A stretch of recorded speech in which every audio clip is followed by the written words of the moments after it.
Oh my goodness. It's almost 15 after. I'm so sorry, guys. Welcome to Saturday Morning DOOGER. Look at all these emotes. If you don't have BTTV, this looks like a confusing nightmare to you. Hello, everyone. Welcome. Ooh, let's turn this light on. I feel bad. I came in here. Both kitties were on the chair. Oof. It does look like a confusing nightmare. Thank you very much for the confirmation. Oh my. What's happening to me? What can you do? Hello, guys. Welcome. How's it going?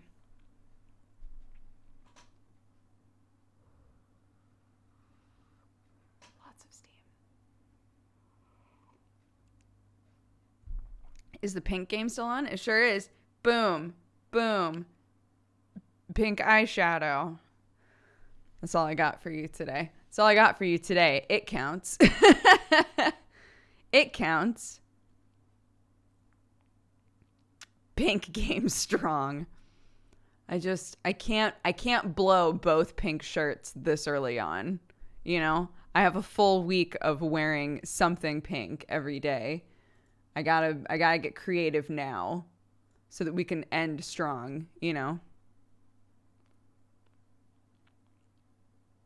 I do not own pink lipstick, no. I own what my friend Kate Welch, referred to as My Lips But Better. She was like, there's a concept where you go out and you get a lip shade that is basically the same shade as your lips now, except it just like enhances them, and you call it My Lips But Better. So I have a shade that is My Lips But Better, and then I have the dark one, and that's all that I own since moving to England. So I love the commitment to this bit. We made a bet. If the other two aren't doing it, then that's not my problem. History will remember that they gave up on the bit.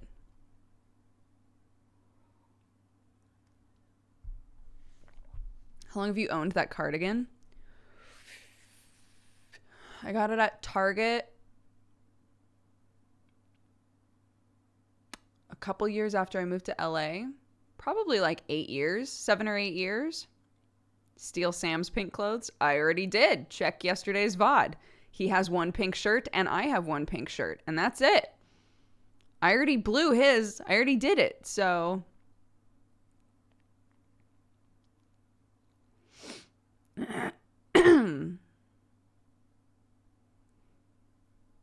are they not doing it? I have no idea. We were all like, we're going to tweet pictures/videos at him of us wearing pink. And as far as I know, I am the only one who has done it so far. So I'm winning is the way that I'm going to perceive this. So we did, Kraken is doing a thing over the next few weeks called Kraken's Coliseum. And it's a fight between 4 people. So the first game that we did was Minecraft. It was on Wednesday, if you would like to watch the VOD. My 6-year-old Theodore is with me watching. He asked if we're in a video call with you. I tried to explain Twitch. He asked me to say hi to you from him. So hi, Dodger, from Theo. Hi, Theo. I hope you're having an amazing day. Thanks for watching with your parent. Yeah. So basically, Lawman was like, and this is a spoiler, so I guess if you want to go watch it and you don't want to know what happens, here's the spoiler finger. When it comes down, then it's done. But so mute if my finger's up if you don't want to know. Lawman was like, well, we were all fighting over which color of cube we got. And Lawman wound up with the pink one, and he was like, okay, but if I win, then all of you have to wear pink for a week. And then Lawman won. And so now we all have to wear pink for a week. And I don't know if anybody else is doing it. So that's it. That's the whole thing. That's the whole thing.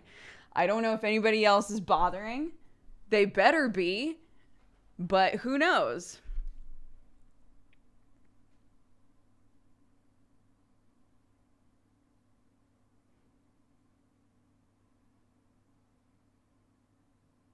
think Tate just normally wears pink. Yeah, I was like, I own exactly one pink shirt. And Tate was like, oh, I own many.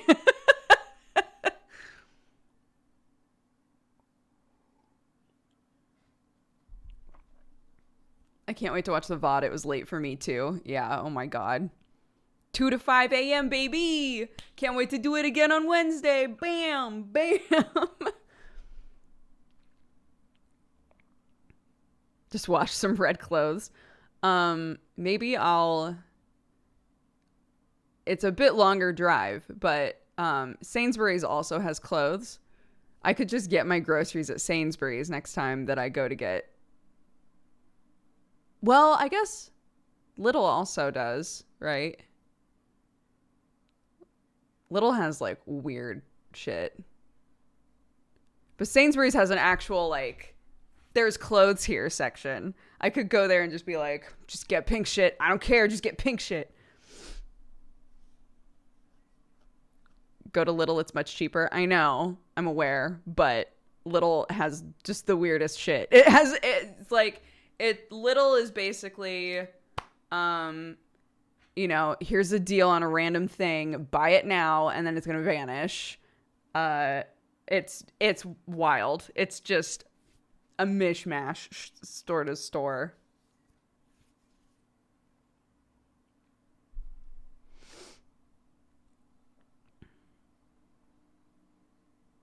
Little has hiking boots next to the butter. Literally. Literally, yeah. It's that sort of a thing. It's so weird.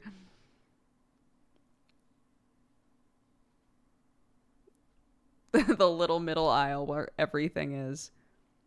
I found paint for Clark in the middle aisle, so I can't knock it, because for the last like 2 days before we had gone there, Clark had been like, "Mommy, can we paint?" And I was like, "We don't have any paint left, baby. We gotta go buy paint." And she was like, "When we go to the shops, we will get paint." And I was like, "Oh my God, what if next time we go, there's no paint there?" And then we went and there was a big pack of paint.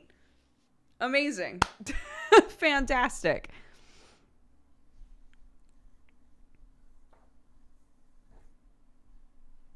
Are there secondhand shops in your area?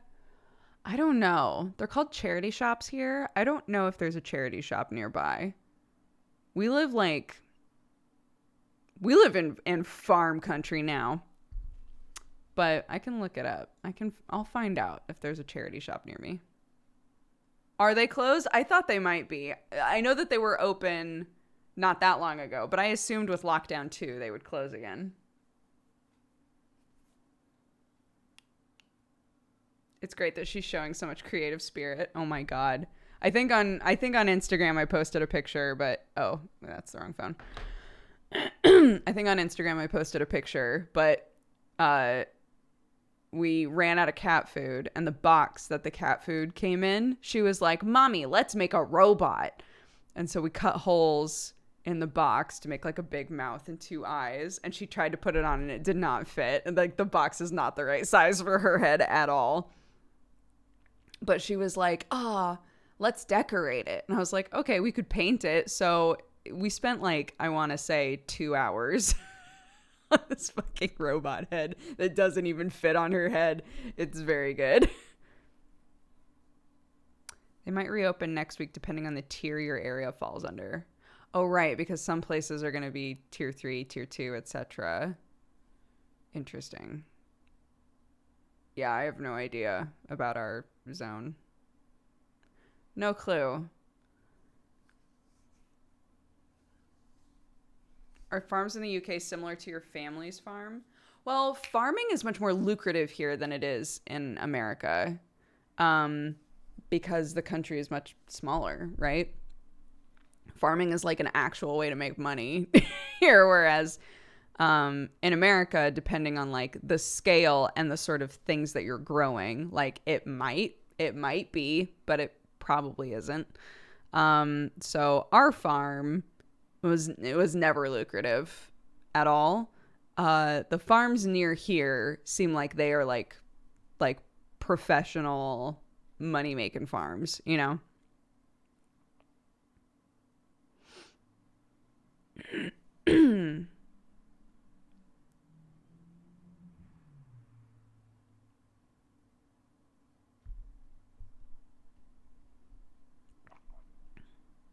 I can't take my eyes off the Coke Zero lid. Please recycle me.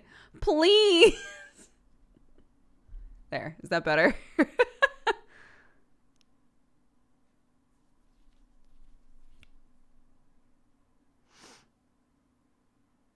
What's the biggest crop in the UK off the top of your head? Oh, God, I have no idea. Somebody in chat probably knows.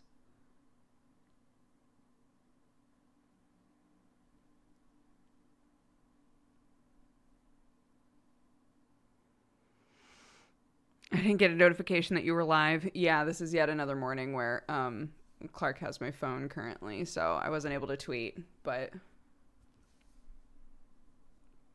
if you didn't know, and if you've never joined our Discord also pings when I go live with a stream notification. So if you find that I don't tweet as consistently as you would like, and maybe Twitch doesn't always send you a notification, Discord also pings unless you've muted it. So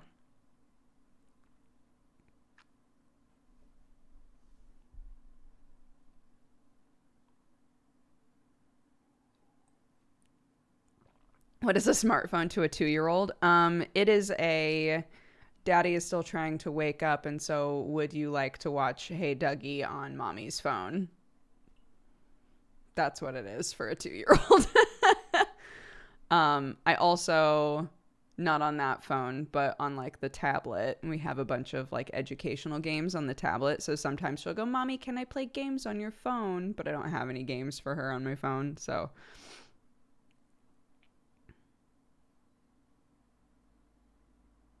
apparently mushrooms are very profitable here. Yeah, well, foraging is a huge thing here. It is not where I grew up, which seems so strange. You would think Oregon would be way into foraging.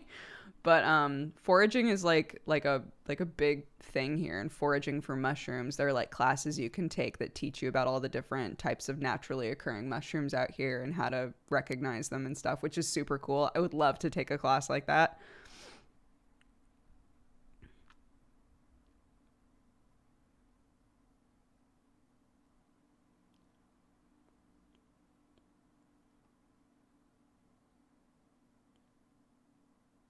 I've always wanted to get into foraging. There is again, I don't have my phone, but there's a girl on TikTok who has been foraging her whole life. I guess like her parents were super into it as well. So she's like extremely knowledgeable and just makes videos about stuff that grows around her and how to recognize it and how she uses it and how she cooks it. And it's so cool. And I'm like, oh, I want that for myself. I wish that I knew that shit. Wild blackberries are the shit. That was the big thing for us when I was growing up. Wild blackberries blackberries are a weed in Oregon. They are here as well, which I find very funny. Just more like... But I say that because when I first started coming out here consistently, I was like, it's so weird because it looks so much like Oregon out here. It does a lot for my homesickness, honestly. Being out here, I'm constantly like, God, it just feels like I'm in Oregon, though, which is so... Until somebody talks to me, and then I'm like, oh, right. But, yeah. Oh, Gerard! Thank you so much for the gifted subs. Oh, my goodness. Guys, everybody say hi to the completionist in chat. It's my lovely friend, Gerard. Hi, buddy. Are you ready to crush tonight? Gerard is in Misdemeanor. If any of you have watched Misdemeanor or have been planning on watching Misdemeanor, Gerard plays an amazing character.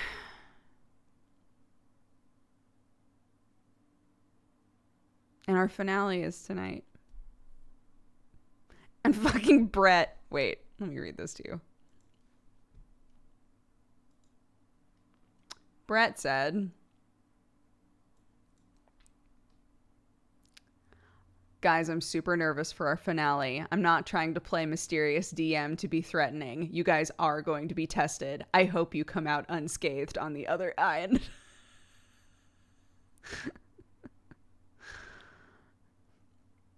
And then one of us said, yep, good luck to us. And Brett said, you're gonna need it. What the fuck, Brett? What the fuck, Brett? Hell yeah. Ready to crush. That's what I like to hear. Let's go. Let's go. It might be time to throw the boy. We'll see. We'll see.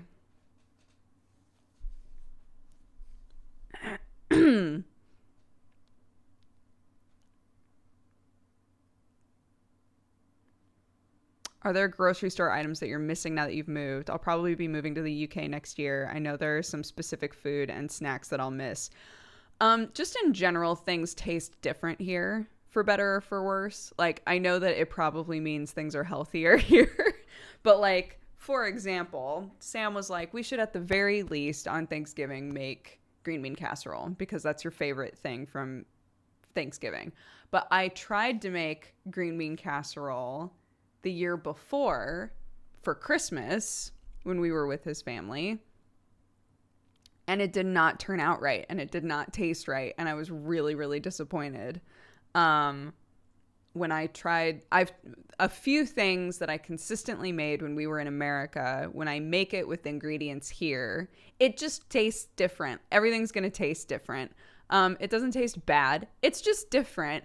And unfortunately, when you're homesick and you're trying to be like, well, I'm going to make this thing or eat this thing because it'll be comforting to me. When it just doesn't taste right, it does the opposite. All the dreams may be real.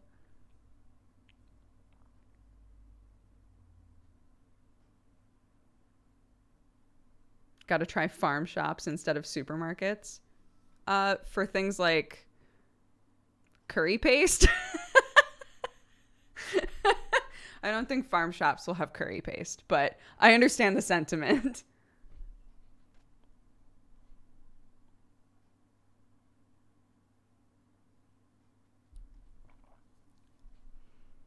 I heard they do the bubble concept better in the UK. I mean, we attempted to. Yeah, absolutely. There was an attempt made to be like, okay, we're lightening restrictions. If you want to see family, you can. Just keep it to like these specific people. Choose like one other household, and that's your safety bubble. Blah blah blah.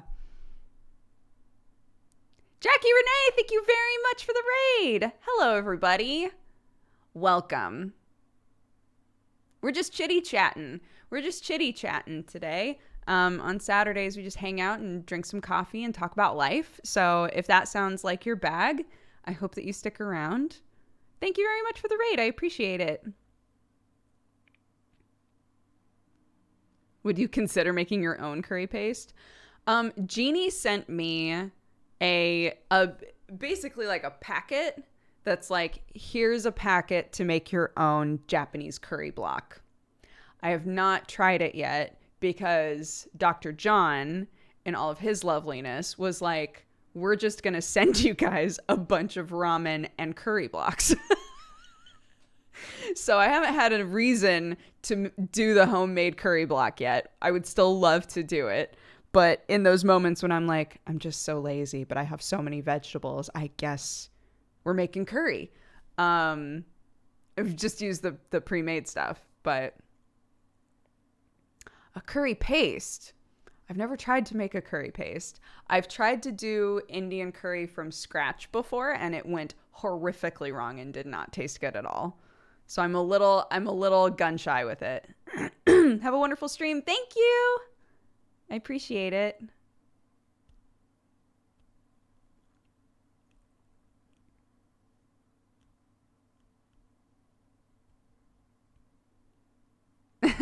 The thing that I made with Jessie when we did that ramen class was a chili oil. I would love to make chili oil again because that was the tastiest stuff in the world. That was so good. I definitely want to try to make chili oil again. Hi, darling girl.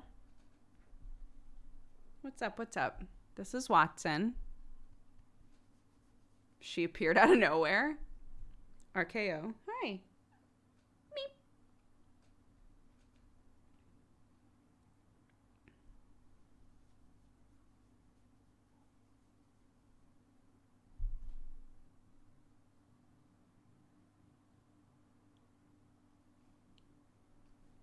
love her so much. She's very sweet. Aren't you? Hi, sweetheart.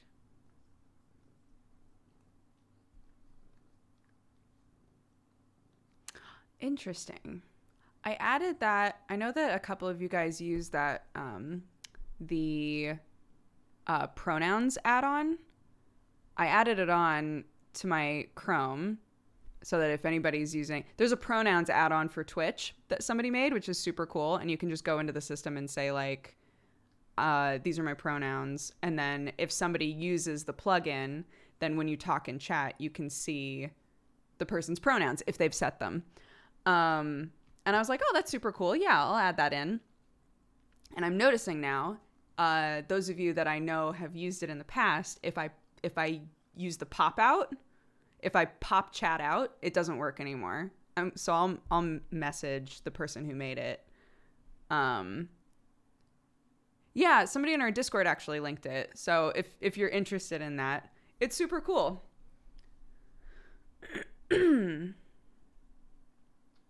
Is your arm salty or are you very loved? I hope I'm loved. But let's be real. Hi, baby girl. Are you want scritches? Is your head itchy?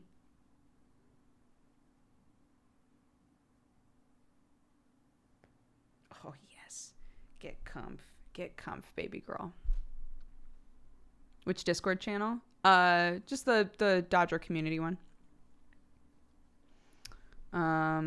Let's see. Where was it posted? Was it in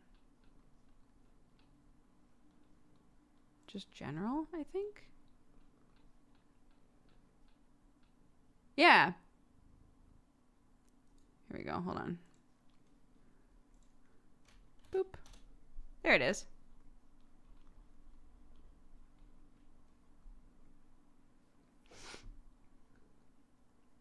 Oh, Marianne already posted it. I'll never be fast enough.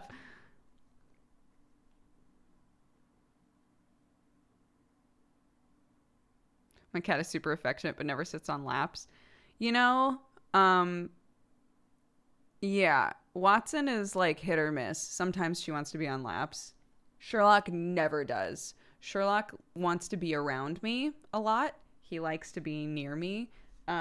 That's why it was so weird in the other place we were living, the place we were living before this, that he didn't want to hang out in my office at all. That was so strange. Now that we've moved, he wants to hang out in here all the time again. But yeah, he doesn't generally want to be on laps. And even if he does jump up on my lap, it's like constant moving most of the time.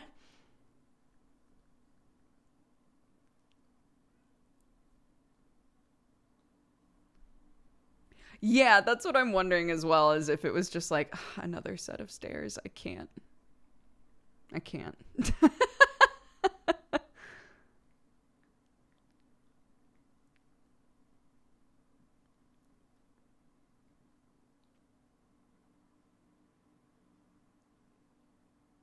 Hi.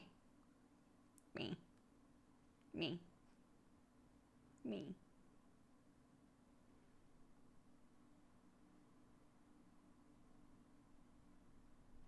I'm loving how much we're seeing the kitties in the new place. I know. Yeah, they like, it's night and day, isn't it? It's so strange. They want to be in here all the time. Huh. Oh, cutie pies. Maybe this is just a better place for you. It's definitely a better place for me. And now my arm's stuck there forever, so here we go. What's your cat lady origin story? I was terrified of cats when I was younger. And then I was ambivalent about them, and I didn't really care about them. I had only ever had dogs that were nice to me. Cats hated me. But all of the cats I interacted with were like barn cats that are very aggressive and don't want you touching them, right? So I was like, cats suck. They're mean. They scratch me. I don't like them. And then when I got into college, I applied to be a foster parent. And the very first thing that they asked me to do was socialize a bunch of kittens. And I was like, I'm not a cat person, but I did say I would do anything that they needed. So sure, I'll take the kittens. And I absolutely fell in love with them. And I learned a lot about cats. And then they were like, cool, you're just going to be our person that we send kittens to now.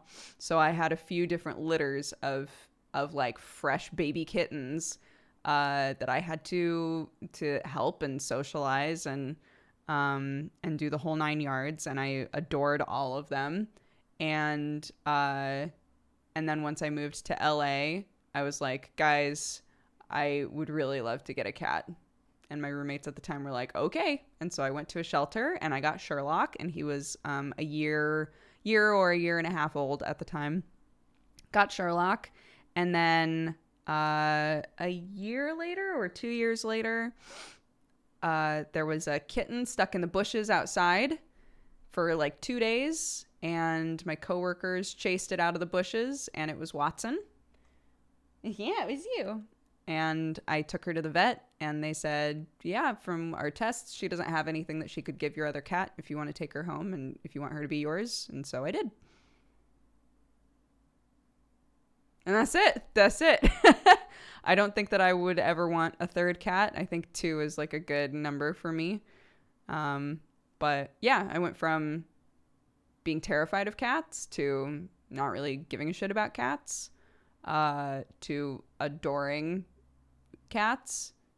And now I have 2 of my own that I've been able to rescue in different ways, which is very cool.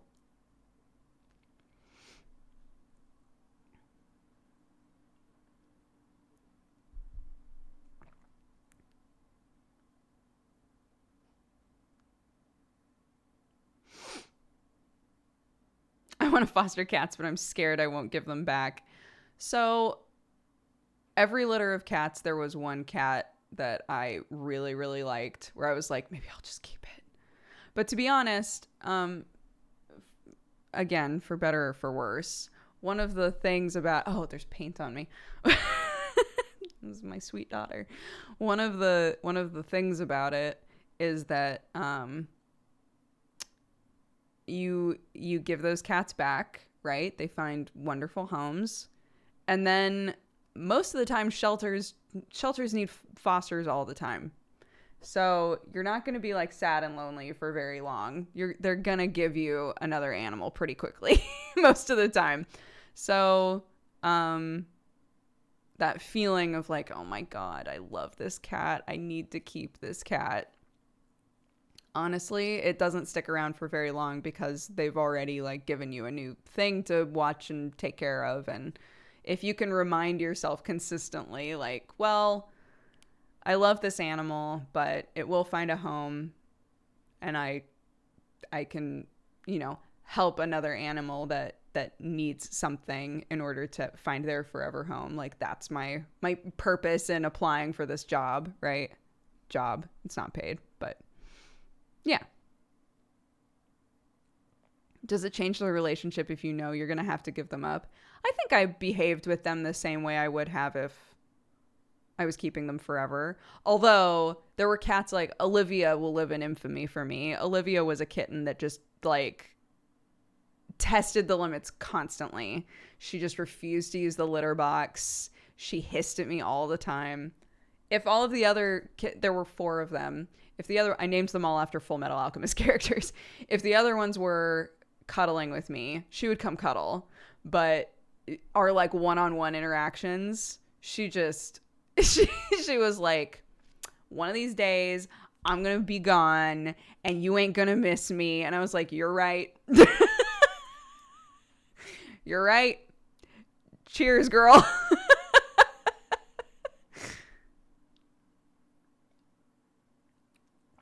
And I know that it was, again, it was my job to socialize them. She didn't trust me. And like her ability to gain trust, she was just much more careful than the other ones. But God, she was mean. She was mean. I showed her as much love as I could. I did everything that I could to help her out. And then she was adopted like immediately because she was so cute. Just so cute. I would say that by the end there, she and I had an okay relationship, but there was still, like, to the point of the question, there was still this element of, like, you know, you'll bond with somebody's gonna adopt you, and you'll do great, and it's gonna be fine. But we never got super close.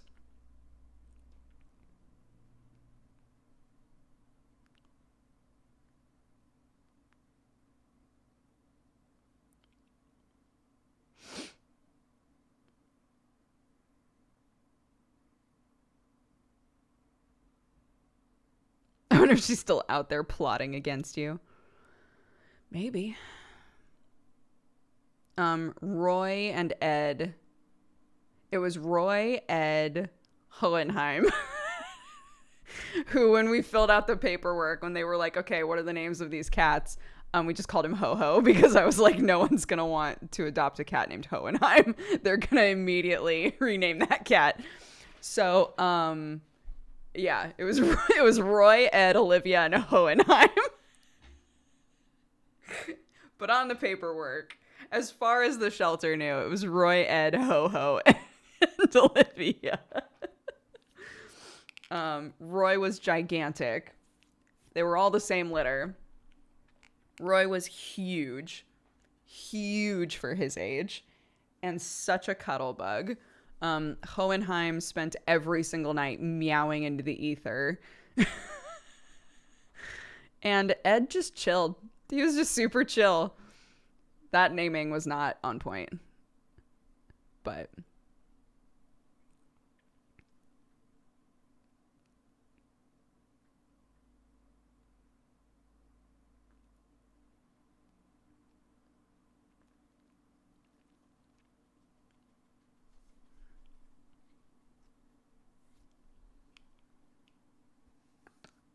I didn't call him small. No, I mostly just commented on Roy. I was like, Roy, you're so big. But Roy was such a cuddle bug. He never wanted to leave my lap. It was very sweet. Roy was the one where I was like, I would keep you. If I could, I would keep you, but I can't. Depending on the age of the cats. So if they got a litter of really young cats and immediately gave it to me, they would be like, name them. Just let us know what the names are.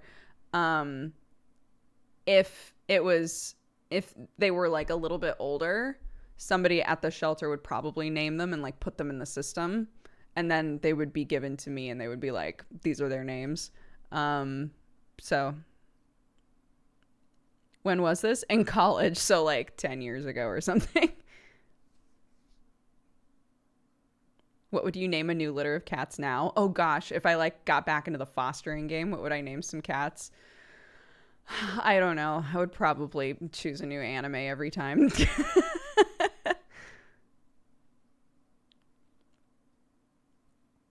Watson is the one that ate the almonds. Aren't you? You can't even see her. Aren't you? Watson. Watson. Watson. Stop licking, baby. All right. I'm picking you up. Stop licking. Stop licking. She still like over licks some areas. So if I see her licking and I'm like, that looks a little red, I try to stop her. We did bring Sherlock and Watson abroad. Yes, we did. We threw them on a plane. And they got here and they were like, well, that sucked. And then we're immediately fine. It was shocking.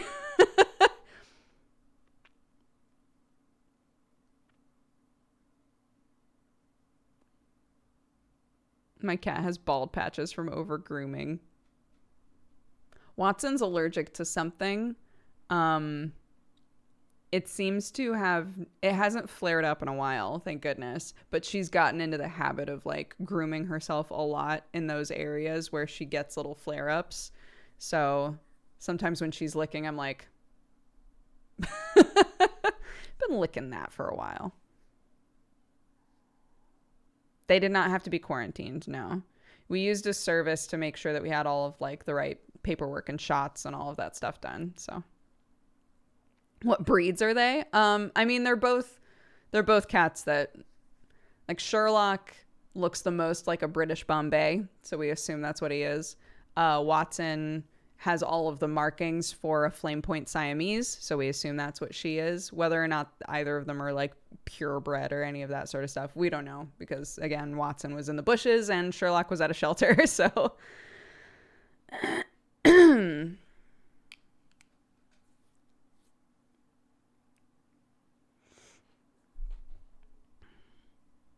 are people in the UK pretty good about wearing masks in public? Teenagers are terrible about it, which is so shocking to us. We're like, why? Adults wear them just fine. The elderly definitely wear them. But if you go to the grocery store, there are roving gangs of teenagers that just don't wear them. And we're like, why? You are old enough to be on social media and see all of the fucking, like, wear a goddamn mask content. Why don't you wear masks? It is obnoxious. And of course, like, in the grocery stores, there are, we have mandatory masks here, but for whatever reason, all of the supermarkets and grocery stores have decided to take the stance of, like, please wear a mask, but we're not going to make you wear a mask. And even when you're in there, there's like a pleasant lady's voice over the loudspeaker that'll be like, please keep in mind that some people have pre-existing conditions and cannot wear a mask. To basically be like, don't come at people for not wearing them. And I'm like, you gonna tell me that all 10 of those fresh from school teenagers have some sort of asthmatic condition and can't wear a mask? Is that what's going on?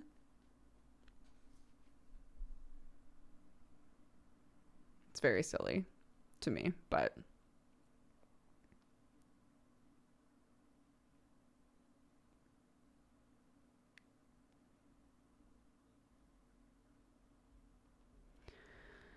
I just don't get it. I was ranting about it to my mom, because my mom was like, we were even wearing masks before people told us to wear masks because it seemed like obvious. And I was like, yeah, I mean, Sam and I have been wearing masks for a while now. But for there to be so much information out there now that's like, masks really help. Even if you don't think that you're protecting yourself, you're protecting others. Like, just wear a mask. Just wear a mask. It's obnoxious to me to see, like, basically grown-ass people walking around, like, not bothering to do it. But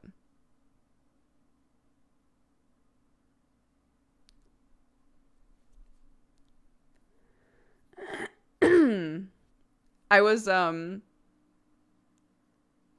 not to constantly bring up TikTok, but it's just one of those things I do if I can't sleep. There's a person on TikTok who works in Korea, I think as an English teacher, but he tells stories because he works in a nursery, so it's like 3 and 4-year-olds. So he was telling a story about how all of the kids in Korea, all their 3 and 4-year-olds wear masks. Hi, baby! Look at your cute shoes.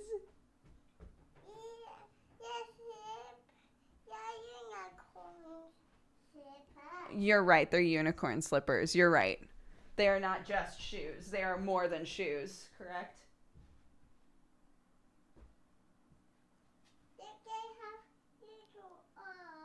They do have little eyes. Do they have ears? Yeah. Do they have noses? Yeah. Yeah? Oh, goodbye. Can I have a hug? Yeah. Oh, you gonna go have fun? Mwah. Yeah. Thank you for the kisses on my shoulder. That's very sweet.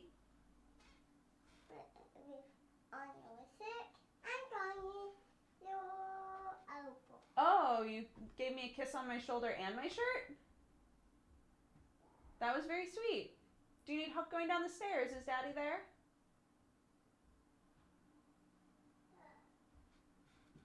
Would you like help? Yeah. Okay. Be right back. Come on then, let's go down the stairs together. You can't go down there. You have to go to that. But I can at least help you down the stairs. That's okay. Here, I'll just pick you up. Oh! Can you hold my... Yeah, he holds your hand. Do you have the funny feeling, Cracky? Do you need to go read it before you leave? You have a funny feeling, baby. No? Okay. I want... Yeah, probably. I want There might be, but probably not because she had so many accidents at daycare. We're gonna go today so play with Ripa. Okay. Bye guys, love you. Well, where are we gonna get and change clothes? There's a ton of clothes in her room, honey. Very awesome. Yeah. Bye, Mommy. Love you. Bye, love you. Yes.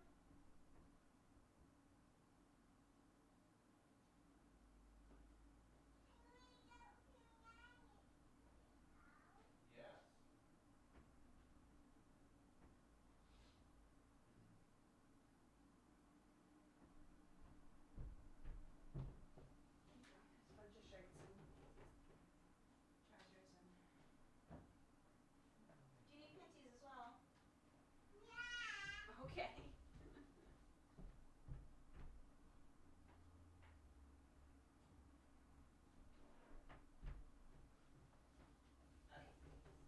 Nico, love you. Love you. Bye.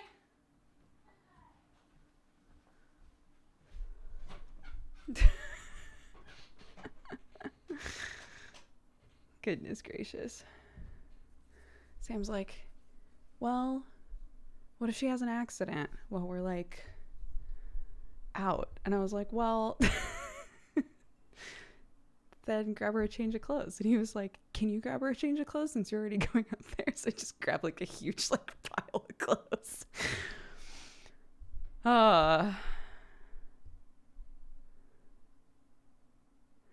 Do you not let her go down the stairs alone? I'm fine with her going down the stairs alone as long as someone's watching her. That's why I asked, like, is Daddy there? If Sam was at the bottom of the stairs and she was going down the stairs, that's fine. But if no one's watching her, she's little enough still that she could easily trip down the stairs. So yeah. Since we moved, Clark has had, she hasn't gone back to square one, but she's had a lot of potty problems. So the, you know, even going to the supermarket or going to the park or whatever still feels like maybe I should bring like a couple changes of clothes. Maybe I should bring a couple changes of clothes, like just in case. But she's been a lot better today and yesterday. She's done really well, so.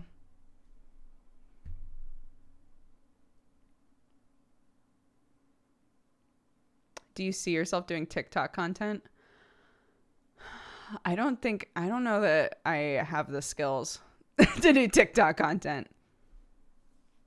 Is she out of diapers? For the most part, she still wears them overnight. But do you think Clark will grow up as tall as you or Sam? Clark has told us that she will be bigger than a house. So waiting for that growth spurt is going to be wild. Also, hi, Kelly. I want to see Zach and Mirage do TikTok content. Zach would rather die.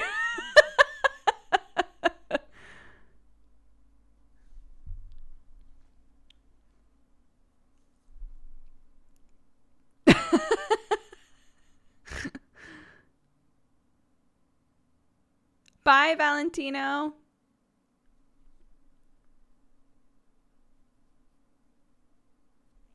Mirage would be, you know, like all of those, like pretend you're mad at your boyfriend and then see what he does. Like all of those sorts of goofs.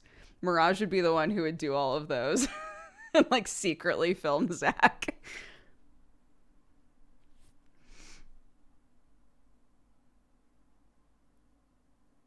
Clark and Kelly, how can I take the cuteness? There's a lot of cuteness in here right now. It's true. What is the thing to your right? This is a sound mixer.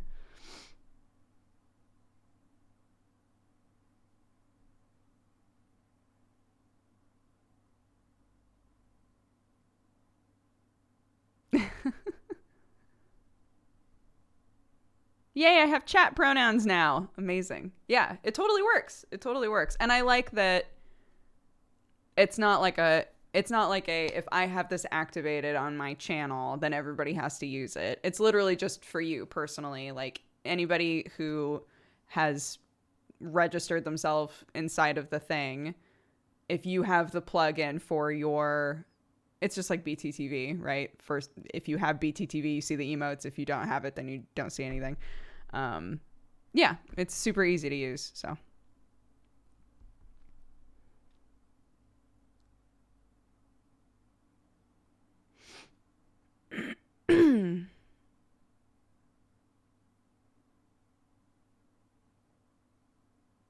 Yeah, it doesn't work with the pop out, so I'll message them about that. I know that it's literally one person working on it. That's why people were saying, "Oh, but I don't use Chrome. So what am I supposed to do?" And they were like, "Well, I'm just one person." So I'll put it on other stuff, but Chrome was the first one cuz that's what I use, you know.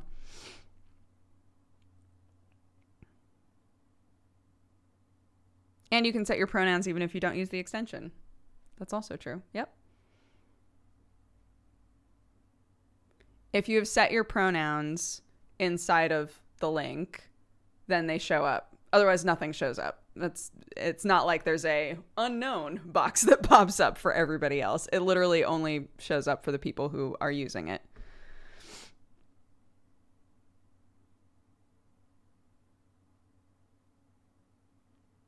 Have you unpacked more stuff? Some of this stuff wasn't out before. A few, I guess, a couple more things. A couple more things. There's a box here that's like got some stuff, but there's no more shelf space, you know. So what can you do?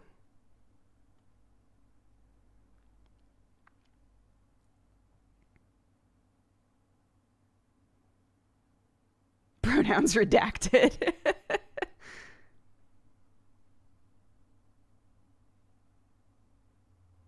Where's your new light?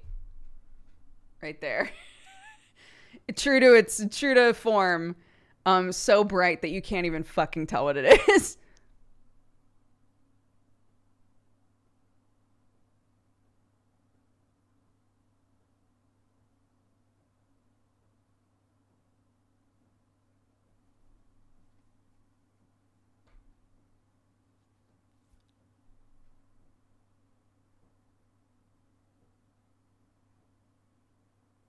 Thoughts on coloring your hair again? If so, do you have a color in mind? Clark would like me to make my hair red. So maybe we'll do that.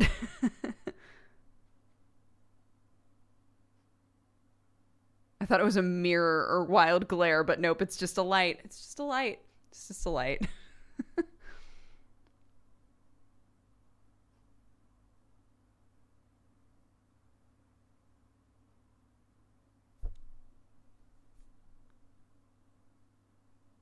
Sam has been whispering it in her sleep. He does love red hair, which I will always find funny because depending on the color of red, he can't even like really tell what it looks like. Oh, the joys of being colorblind. My poor husband.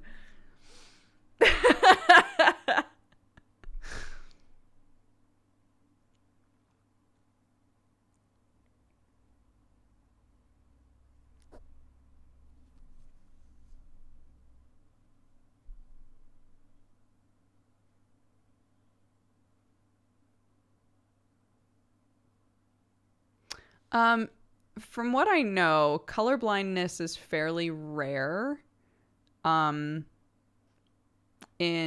females for whatever reason. So, and Clark for the most part has it seems like she recognizes colors consistently. So I'm assuming that she does not have it.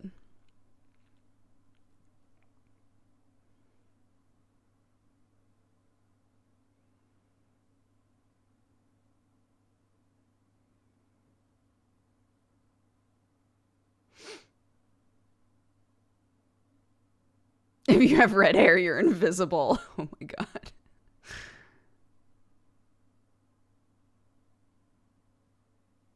I'm gonna go plan our first TikTok. Bye, Kelly. Sleep well. Biologist here. Dodger would also have to have the colorblind gene for Clark to be colorblind. As far as I know, nobody on my side of the family that we are aware of is colorblind. We have a lot of dyslexia in our family, but no colorblindness. I don't know if those are even remotely associated with one another, but just side note.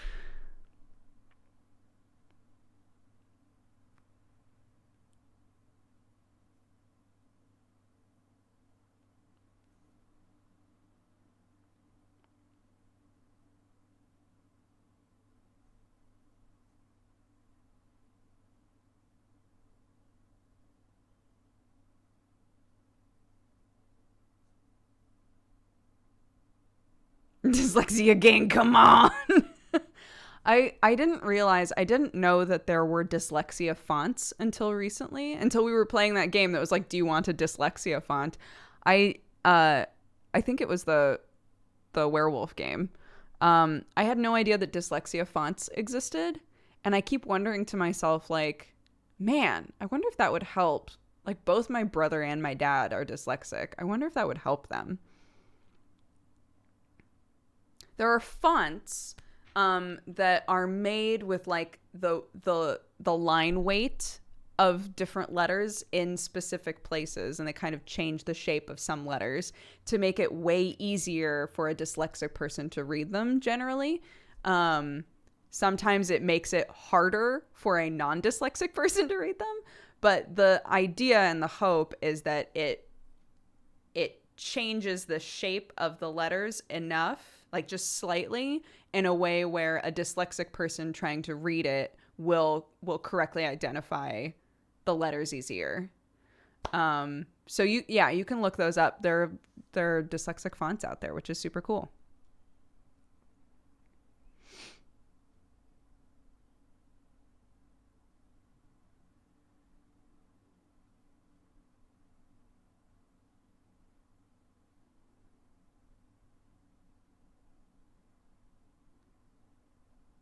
Go see theater shows. Yo, here's another thing, another shout out to CBeebies. On CBeebies every weekend they show like a live stage performance of a story on CBeebies for kids to watch. It's very cute. They were showing Thumbelina this morning. Clark got super into it. At the end of Thumbelina, she like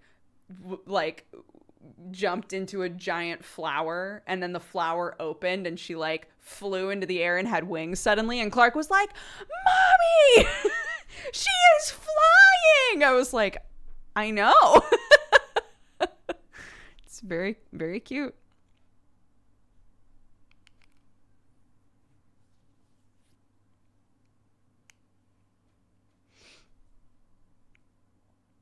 Yeah, Open Dyslexic is the one that I think was in the game that we played.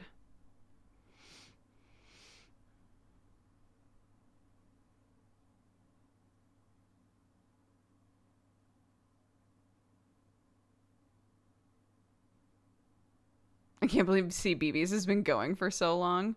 I mean, I never, obviously we didn't have it in the US. And in our last place, we didn't have any of the like free channels activated on any TVs or anything, so we didn't have them to watch there either.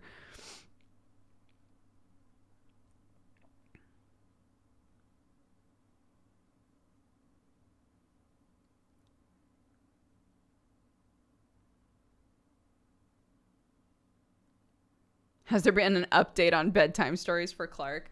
There hasn't been a new like creature or anything, a new cryptid, if you will. We haven't created a new creature. She's really into crocodiles right now, though.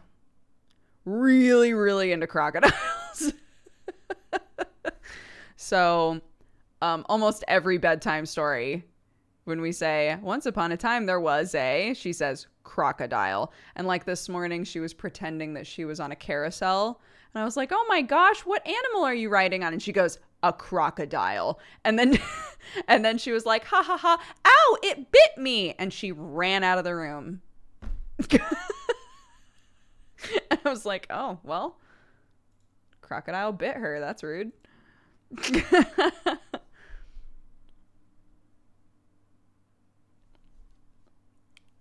Yeah, we talked about making a book called Clarky's Cryptids with all of the creatures that she's made with us. I would love if most of the book was like actual things we had made up, and then one of the pages was just a crocodile. It was just a crocodile.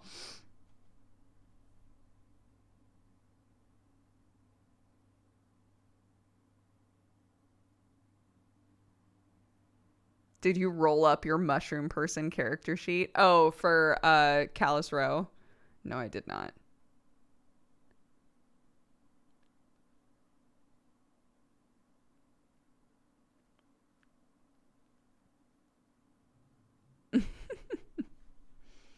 No.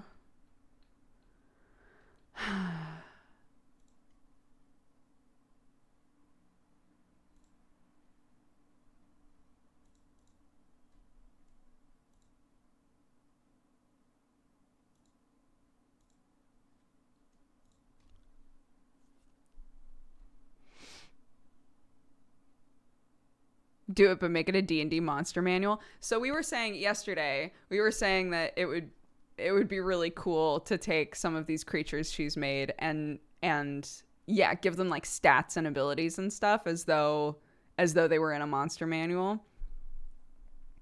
So part of me wants, like, half of my brain is like, oh, it should be set up like a kid's book, right? Clarky's Cryptids should be set up like a kid's book and should just be like pictures of the creatures and then like a little description. And then of course the D&D side of my brain is like, but what if what if it was set up like a monster manual but made by a kid? How do you set the pronouns thing? So if you're looking at that tweet, it says download it here, set your preferred pronouns at, and there's a second link there. So if you click that second link, you just authorize it with your Twitch account. And then there's a drop down that's like, what pronouns do you want? And that's all that you need to do.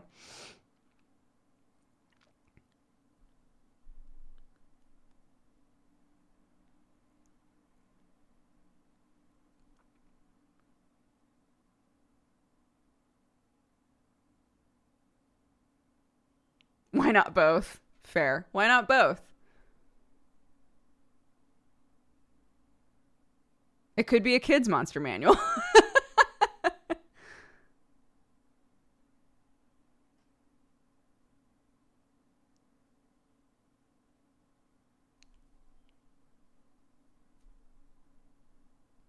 I would absolutely buy an imaginary friend monster manual.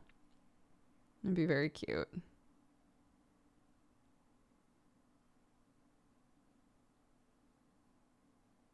A kid's monster manual is just a Pokedex.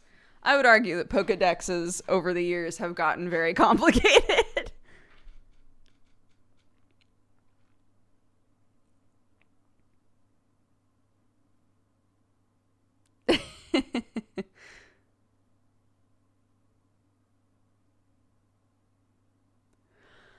Oh, very cute.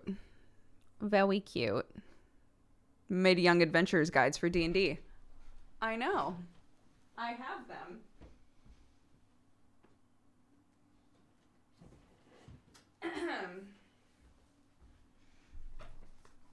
Young Adventurers Guide, Monsters and Creatures, Dungeons and Tombs, and Warriors and Weapons. Clarky loves looking at these. She looks at them all the time. They're very cute. Are you a barbarian? Are you fearless in the face of danger? Do you prefer nature instead of cities? Do you sometimes lose yourself in anger? You might be a good barbarian. It's very cute. Do you like hiding in shadows and surprising your friends? There's a class flow chart. It's very cute.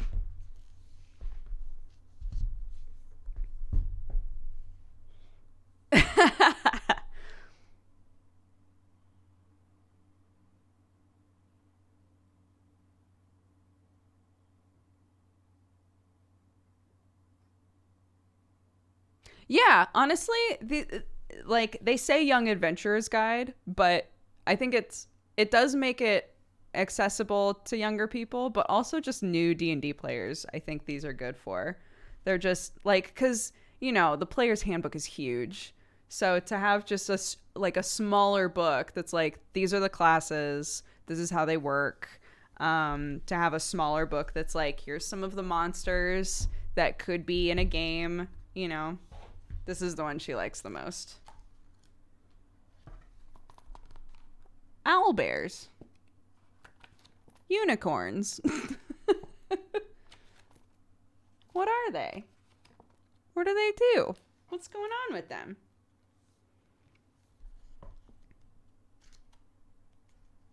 Frost giants. Fire giants.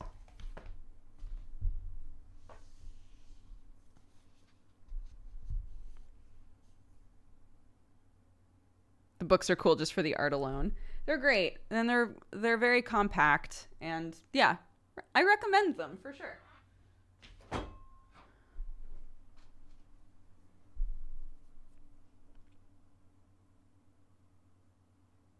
Tell me skeletons are in there and they're called skelly bones.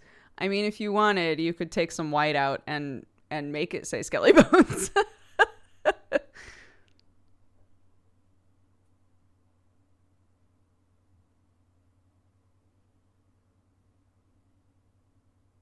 What's the name of the book? They're the Young Adventurer's Guides for D&D. So it's Monsters and Creatures, Warriors and Weapons, and Dungeons and Tombs. I think they're all fairly self-explanatory, like what they cover. So, yeah.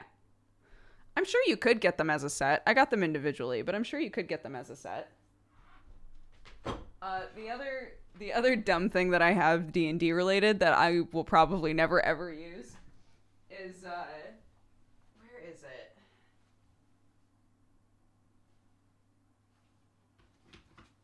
It's this. This was sent to me by Wizards. The Rick and Morty Dungeons and Dragons book. Which is so silly. It's a comic.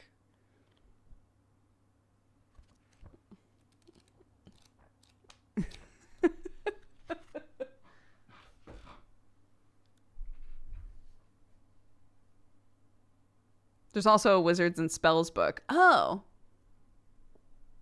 I don't have that. I should get that.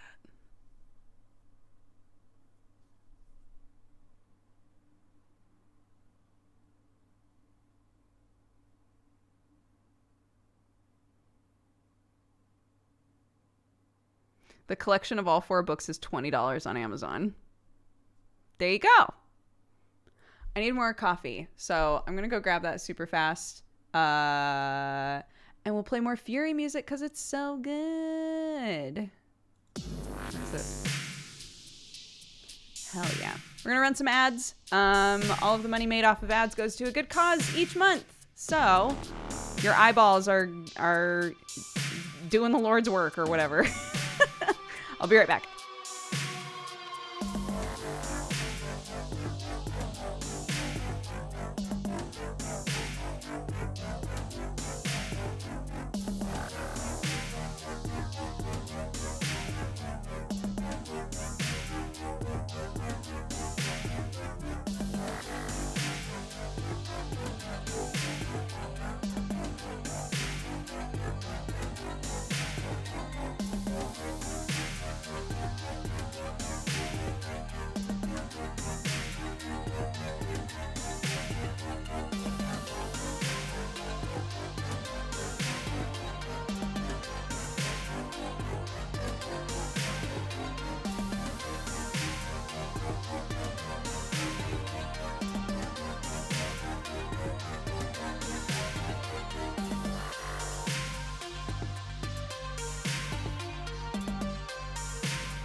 Okay, hello.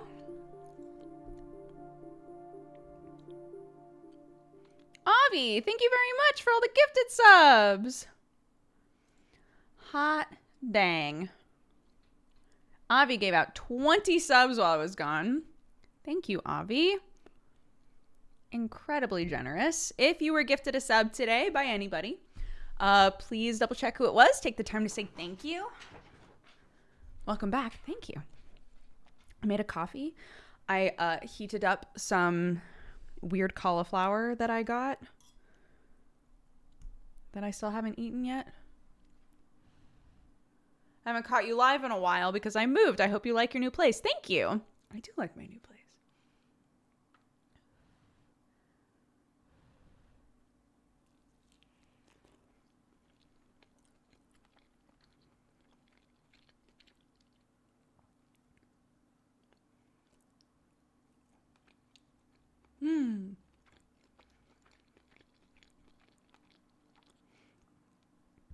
There's also beasts and behemoths. Oh, and that's different from the monsters one?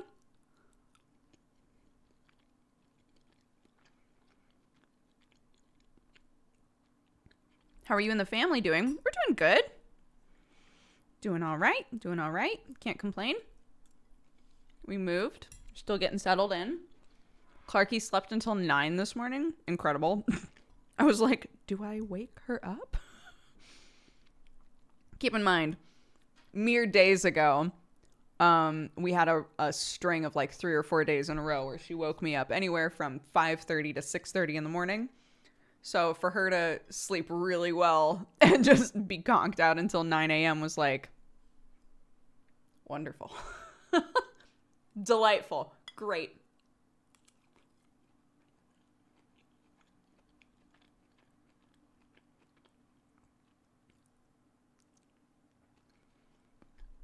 My cat's trying to attack your fork. Here you go, bud. Get it. Get it. It's mine, you silly goose. I think Clark and Audrey in 20 years' time are going to be the new Game Grumps. I like this future, sure. We didn't do anything for Thanksgiving. I called my family. I had a good little cry. I was going to like go all out and make us like a small scale Thanksgiving meal. And then I got really sad. And I was just sad all day. And Sam was like, well, we can do a much easier version of it. We could get a pre-cooked chicken and, you know, just make everything a lot easier on ourselves, you know, get as much pre-cooked stuff as we can. And I was like, yeah. And he was like, you don't like that, do you? And I was like, well, it wouldn't taste right, you know? Like, and then later on in the day, he was like, or we could just get takeaway. If you know, the idea of cooking a bunch of stuff today, if that's not what you want to do, we can just get takeaway and we can just spend the evening together. And I was like, yeah, let's do that. So that's what we wound up doing. It's okay. It's all right. I can't control it, you know. I called my sister. I called my brother. I called my mom.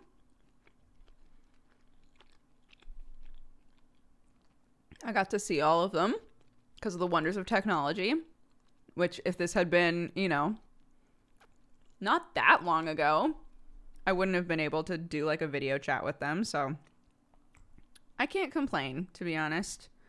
There's always next year. Maybe everything will be different next year. Maybe we'll still kind of be in the thick of it. I hope things are looking way up in comparison by next year. I have to hold out hope for that. I'm sorry I brought it up. No, you don't need to. You don't need to be sorry.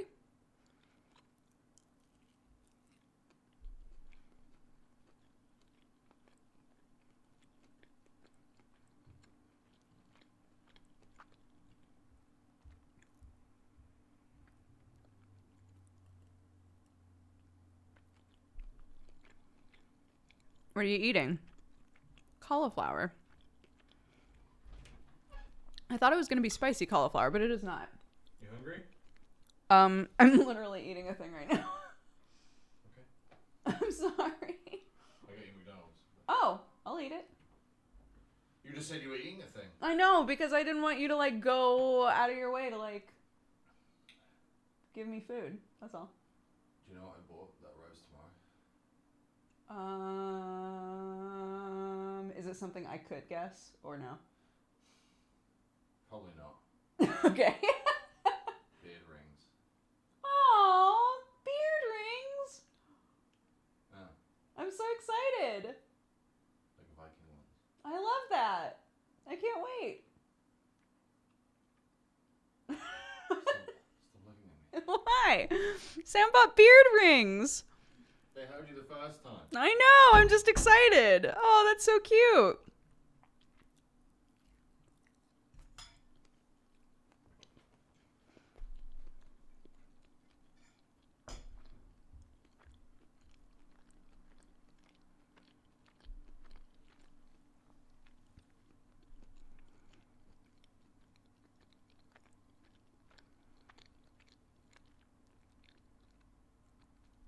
Like little ringlets that you can put in your beard or like braid your hair and put in your braids.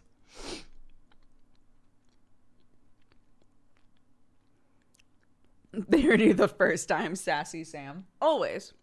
Sam's always sassy.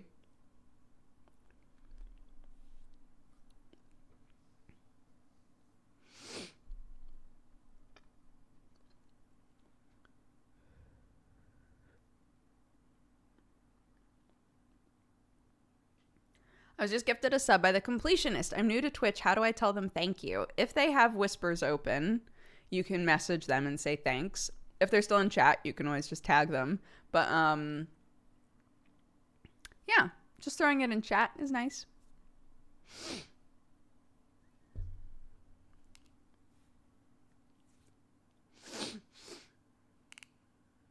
I wish I could stay, but I have to help my dad set up Christmas decorations. Oh, have fun!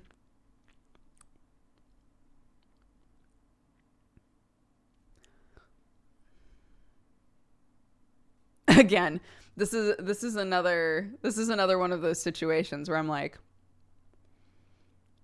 I don't know what that entails. I don't know what setting up Christmas decorations entails, really. I know you're supposed to get lights, and then beyond that, a lot of the decor that you see, if you look up like Christmas decorations, right? Like the when people put stuff all over the banister of their stairs, I'm like, I get it, but also, isn't that annoying? But isn't that super annoying? We're gonna make a wreath, I've decided. I've got my dehydrator, so I'm gonna go for like the sliced citrus with pine cones and things like that. That's the sort of vibe that I would like for winter decor in my house. So that's what I'm gonna go with. Yes, but it's pretty, I guess.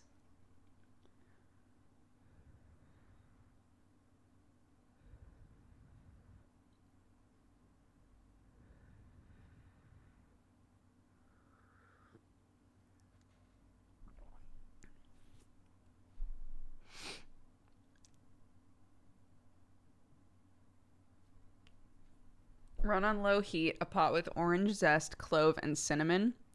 To drink or just for potpourri?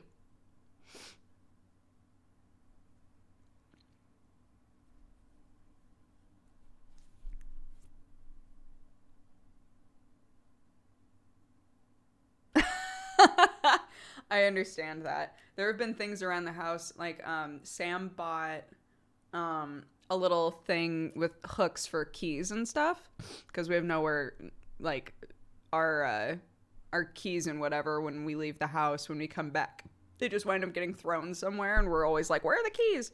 So he got like a key thing,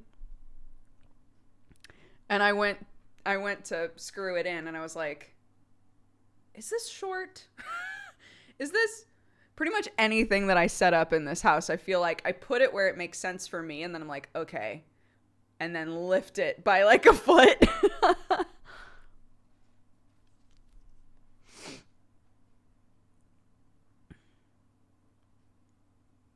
I know, poor Sam. He got a knee brace yesterday.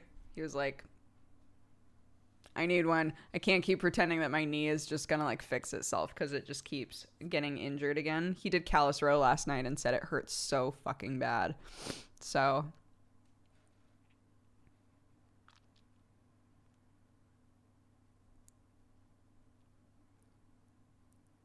anything that keeps him from having to like bend his knees to do just normal stuff would be good. Oh my god. I need to blow my nose.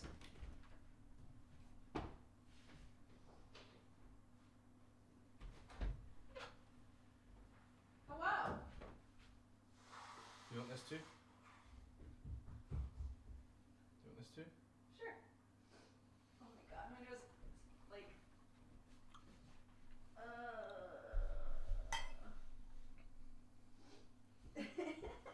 like it is so bad. Thank you, darling. Wait, people keep asking, can you stand next to me?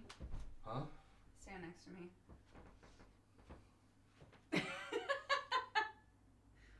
For anybody who asks about the height difference, this is it. Thank you, darling. You live in my armpit. I do live in your armpit. Thank you. It's like cow and chicken. We're like cow and chicken? No, just me. You're both cow and chicken? In cow and chicken, you never see the parents' faces. Yeah, that's true. It's like me on your stream.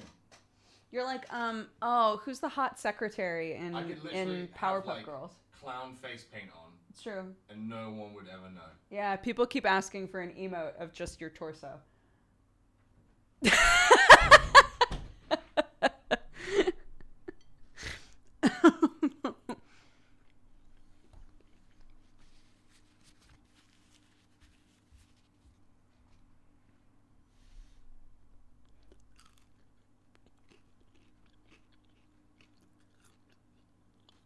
Not the healthiest meal, but sure, I'll take it.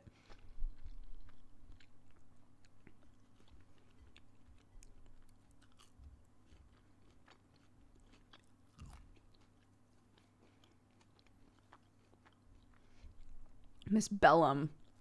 I kept thinking Miss Barham, and I was like, that's wrong.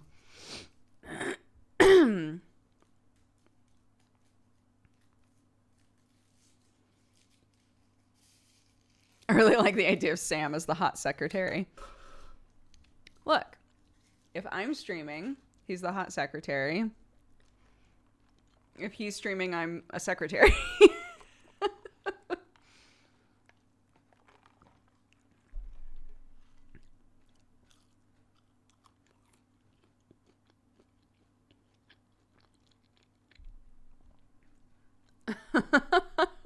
Yeah, if he's streaming, I'm the silly mayor.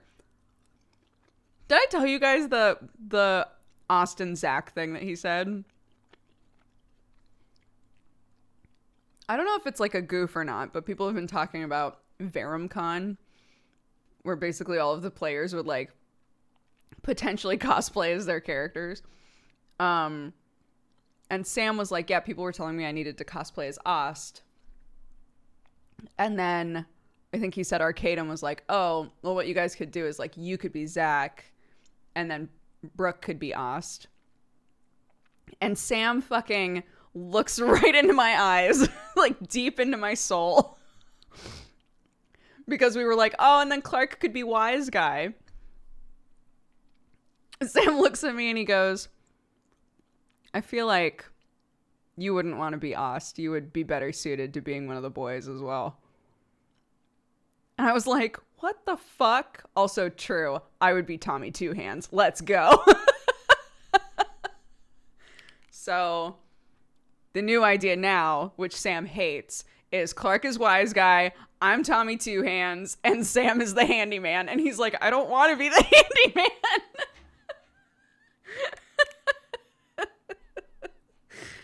So what I'm saying is we have not reached an accord at all.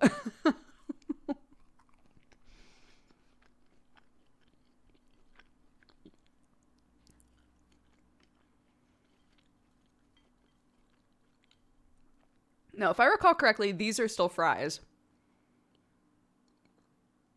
I think.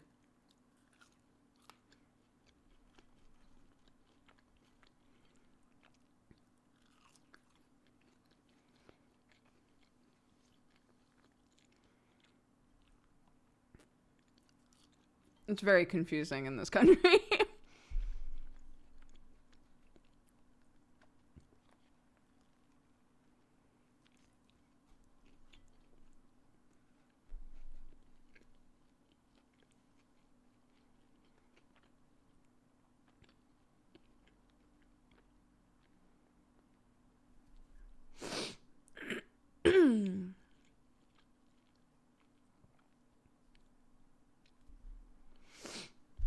I haven't had McDonald's in ages. You're smarter than us. I hadn't had fast food in general in like years until I moved to Los Angeles. And then it just all fell apart. It had been legitimately years since I had had fast food.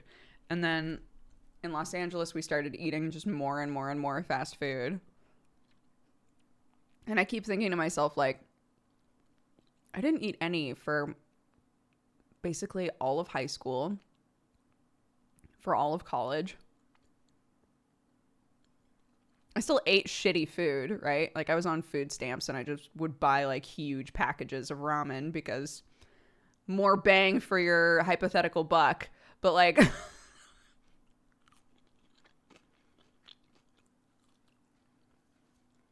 like I could do that again. I could go back to eating no fast food easily, I think. I don't know that Sam good.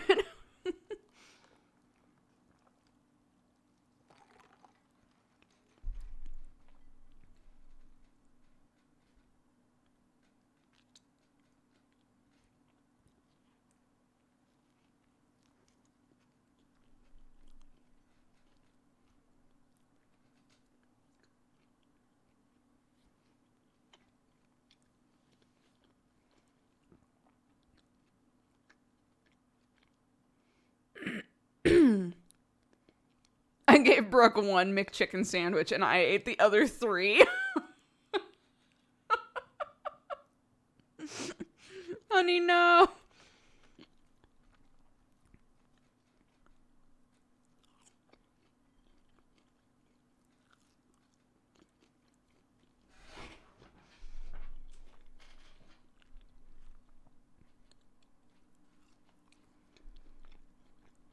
He's a growing boy. He's a growing boy that's gonna have some sick-ass beard rings pretty soon here. Very excited. I find it funny because I think literally yesterday Sam was like, maybe I'll just shave it back really short.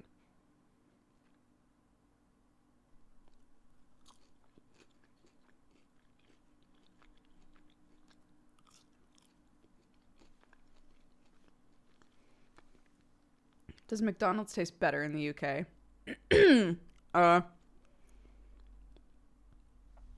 Whenever Sam brings up how much better it tastes in the UK than in America, I typically maintain that I can't really tell the difference, and he finds that very upsetting.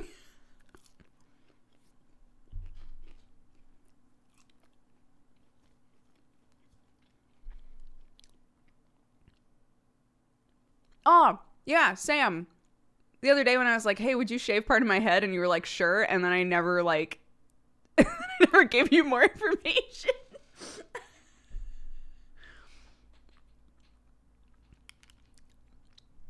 What if, because I don't want to do like big buzz, right? I don't want to lose that much hair. But tiny on both sides. Let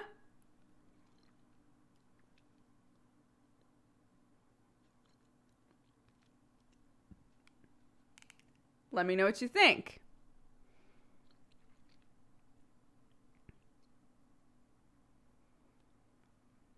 That isn't a look. It is. That's a mistake? No. I think it would be super cute.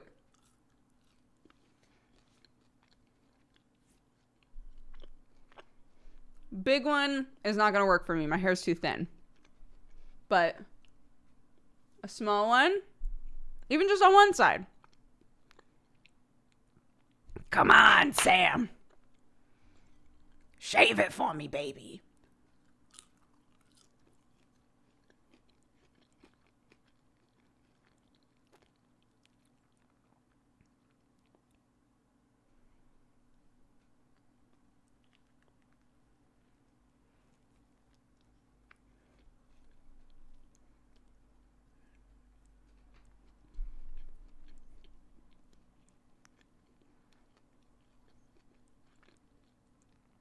Hell yeah.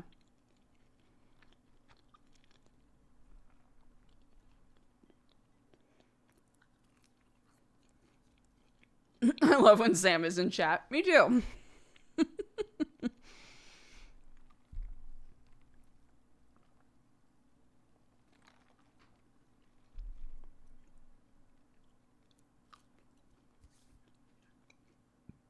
I keep talking about making my hair super short.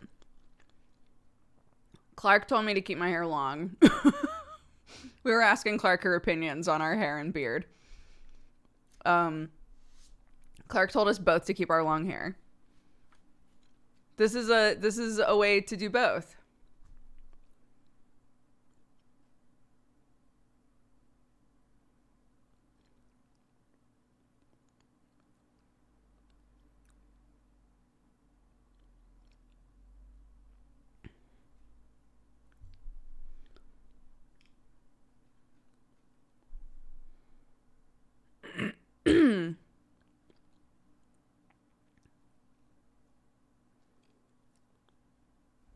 So I really, honestly, my favorite thing is the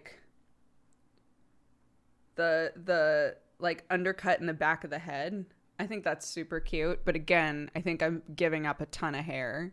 My hair is really thin, for context, for anybody who hasn't heard me complain about this before. My hair is very thin. This is all of my hair. So if I do something like, which in the past, Sam has been like, when you've done like a faux version of that, it's been very cute on you. Thank you very much, honey. But that's just so much hair to get rid of. And I think that I would really regret getting rid of that much hair. But a tiny one,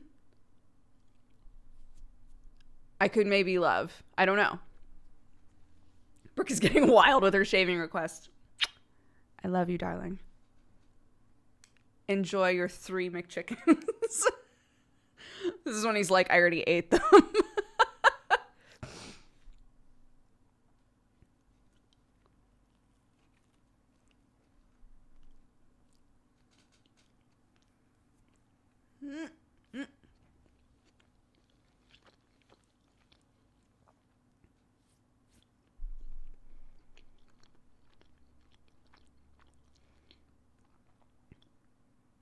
Yeah, there's a part of me that thinks to myself,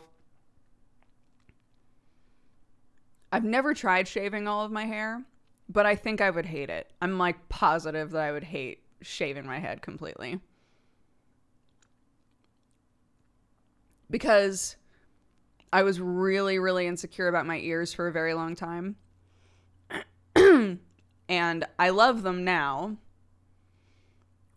But I think if I shaved my head, I would probably stare at them all the time. I would probably be like, oh my God, my ears. There's nothing else to look at, right? It's just my ears. So I don't think that I would like it. But shaving a little bit, I like that idea. I want to do that. Especially in winter when it's a fucking terrible idea. But you know, we're in lockdown. Where the fuck am I gonna go?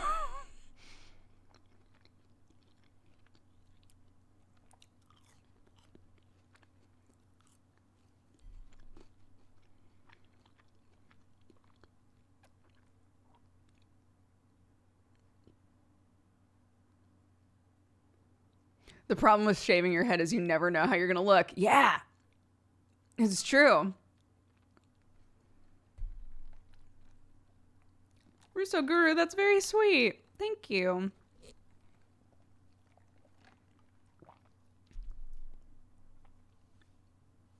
A bald cap isn't going to help because the shape of the bald cap is determined by your hair. You still won't know what the shape of your head is.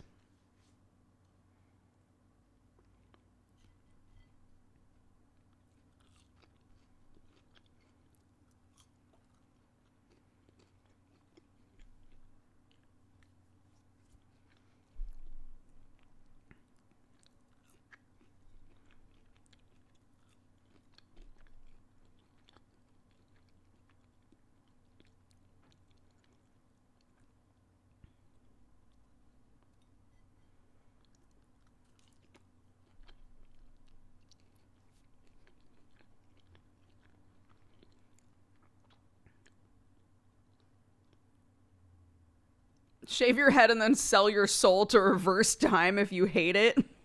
That's not the way that I thought that was going to end. Oh my goodness.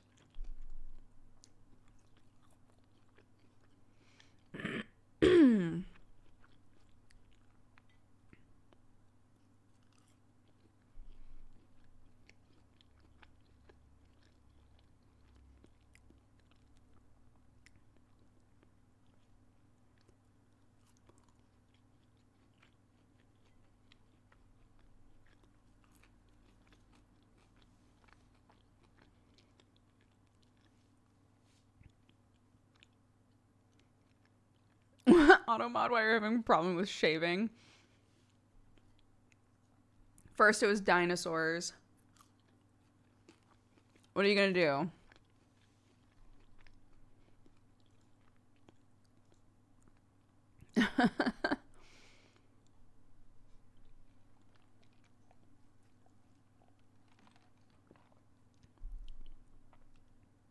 I've been toying with the idea of grabbing my hair in a top knot and shaving the sides off, but it's winter and I'm lazy.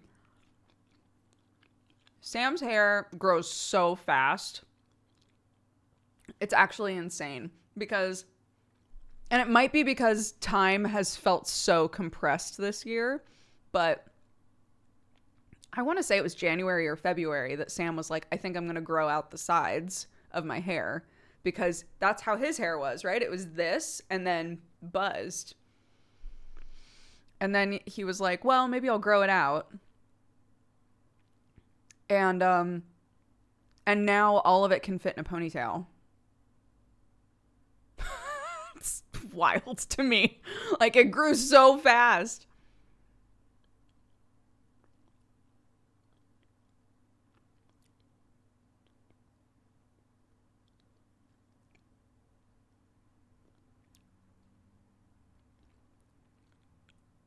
I forgot he had that style. You're telling me it was that recent? It was, yeah, it was that recent.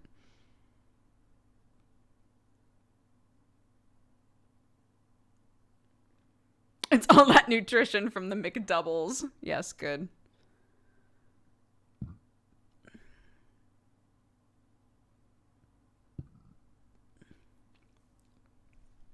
As someone with thin hair and years of a shaved hair, I can say it doesn't look bad even if you shave like half off or even just the back thing. When I had both my sides shaved, you really couldn't tell if I had my hair down. Really? Even with thin hair? I find that so unbelievable. I'm not saying you're lying. I'm just like, I can't even imagine shaving off a bunch of my hair and having it not be really noticeable all the time. Same as Hedge Mage. I also have thin hair. What? Huh. Sam is hiding in chat until we finish the hair talk. He is still in here, yeah.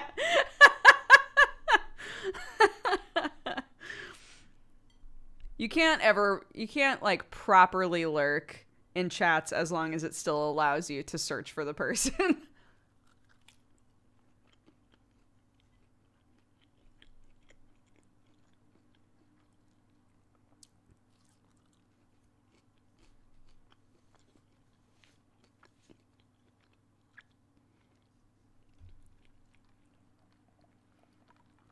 I have thin hair and I wouldn't dare. Every strand is precious. It feels like with the amount of time that I spend trying to make my hair look thicker sometimes, the idea of just discarding a bunch of it is like,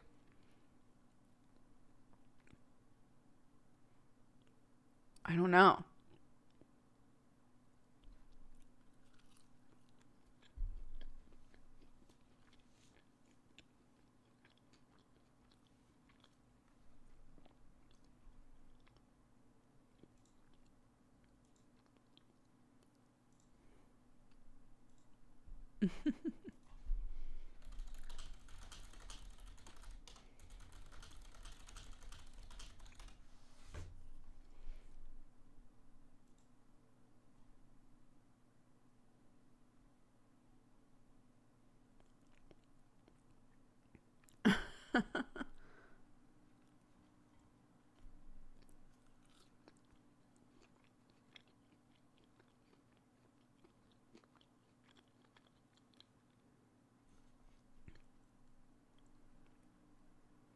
There's a lot of mayo on this sandwich.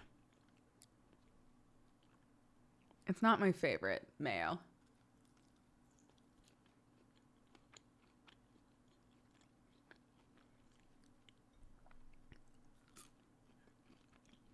Yeah, I haven't had like a pixie cut in years. Last time that I had like a proper, like really short haircut, I think was high school. I've mostly done like bobs or something adjacent to a bob since then.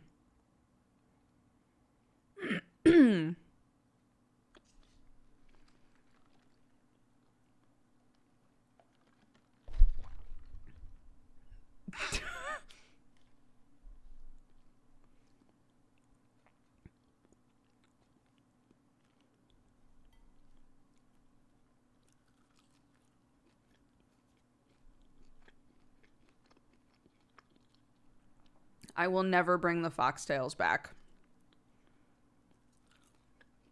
It will never happen. Y'all say it all the time, but it's never gonna happen.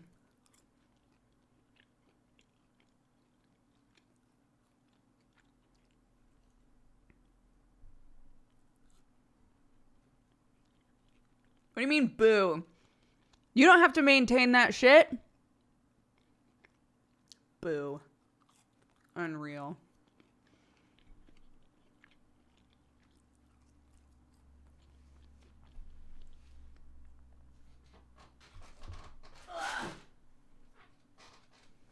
Why are you booing me? I'm right.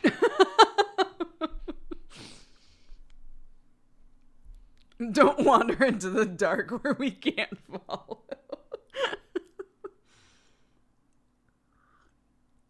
I have two desks next to each other.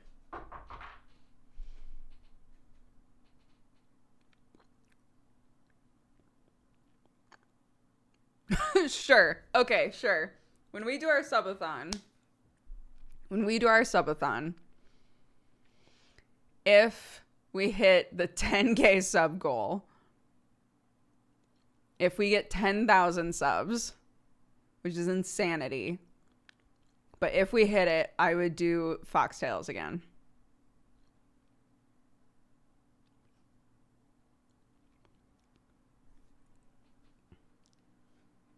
So there you go. Put it on record. What are the foxtails? When I first started YouTube, I had a hairstyle that everybody called foxtails, which is where at the start, most of my hair was my natural hair color, and then the fronts were white or blonde. And for a long time there, I kept the fronts white or blonde and dyed the rest of my hair another color. And everybody called it my foxtails hair. And that's why if you've ever seen like the really old little Dodger avatar, it's like some random color of hair up here and then the front is white. That was the hairstyle that I had on the channel for a really long time. but it was so hard to maintain, like really difficult, because the second you dyed your hair, when you bleach hair, it gets really porous, so it wants to soak up any color that gets on the rest of it.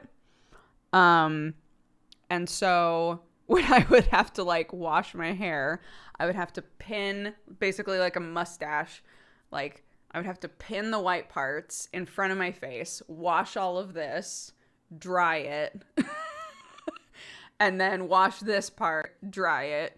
And it was just a pain in the ass. And half the time I would mess it up. And it, like the white parts would turn pink or like whatever color from the color bleed of the rest of the hair. And it was a nightmare. But look, I'll do it. I'll do it. If we hit 10K subs, I'll do it for sure.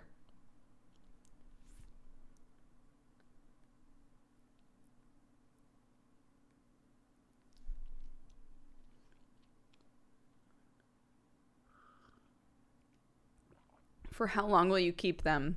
I don't know, chat. What do you think? How long do I have to keep them for 10K subs? Get that manic panic? Manic panic is a terrible bleeder. Manic panic bleeds terribly. 5 years. I can't believe this.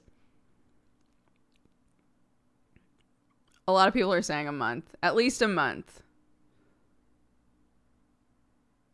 Sounds good. At least a month.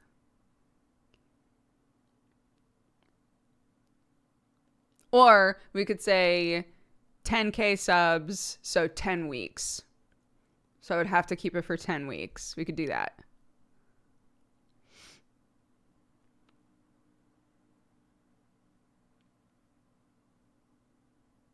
I don't think it's fair to make her keep it that long. I mean, 10K subs is a lot of subs, guys. 10K subs is a shit ton of subs. I can keep my hair a certain way for 10 weeks for 10K subs. I think that that's fair, more than fair.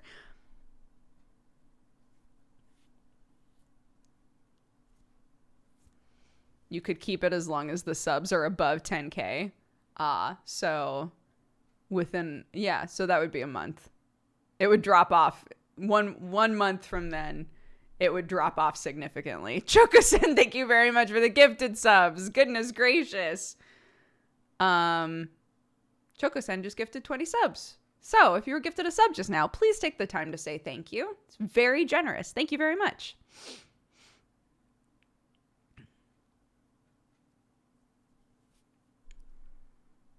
This is now a subathon. It's going to be real short.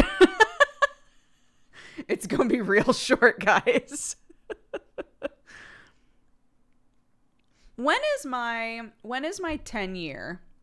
Because that's when we were saying we were going to do a subathon, is my 10-year anniversary on Twitch. Where would I find that info? Surely there's a thing that says, like,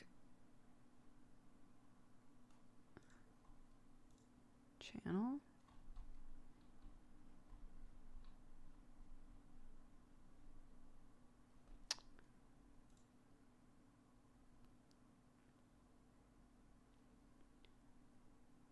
Type /user and you'll see account creation date.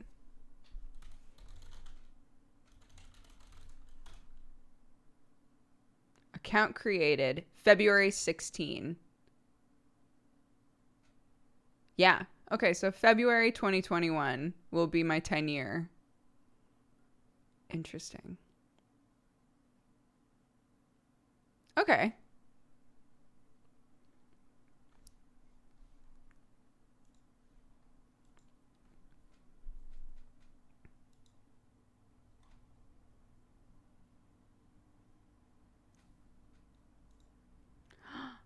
Amika Muka, it's your 5-year anniversary. Thank you very much for the support. I hope you're having a lovely day. Did you start streaming right away? I did charity stuff. So I would do like big charity streams, but I didn't like consistently stream. Sorry. I don't know why I keep messing with my glasses. I didn't consistently stream.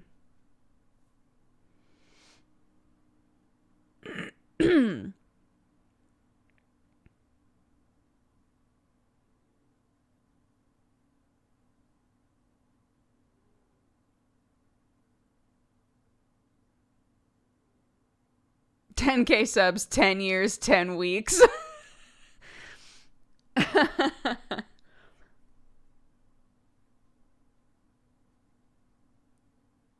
Shyest Owl. How are you?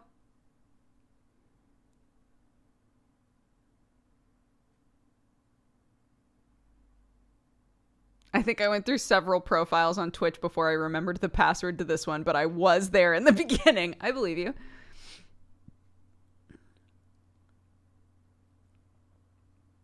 You created your Twitch account when I was 11 years old. Oh my god, what? That's wild. That's wild. Do you have any ideas of what you would do for a subathon? I don't know. I would want to like make sure that I talked to some friends and had some friends to play stuff with. Sam recommended to me that I have a good combination of like stuff that would happen later. So like dyeing my hair, right? Stuff that would happen after the stream and stuff that happens during the stream, which I think is really smart. Like sub goals that result in something happening during the stream instead of all of it being like, these are things that'll have a payoff later.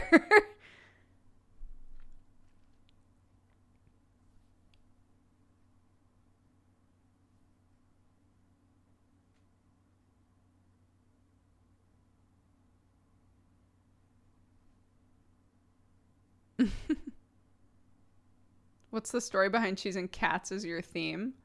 We started calling people burritos. And I think that was honestly the beginning of it, was people in the community, we started calling them burritos. And then Danny and I made the Cat Gang shirt, which did gangbusters, like did so well. And then we started making up other like cat gangster characters. When they offered sub badges, I think, because Sam was like, you know what you should do is you should make up a bunch of other like gang members and turn them into badges. And we were like, oh, that's a great idea. And then it just like got out of control from there, basically.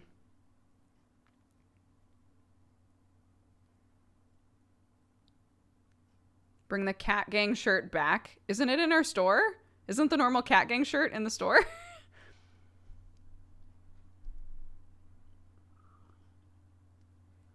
We don't have the hoodie in there. I think we should definitely bring the hoodie back.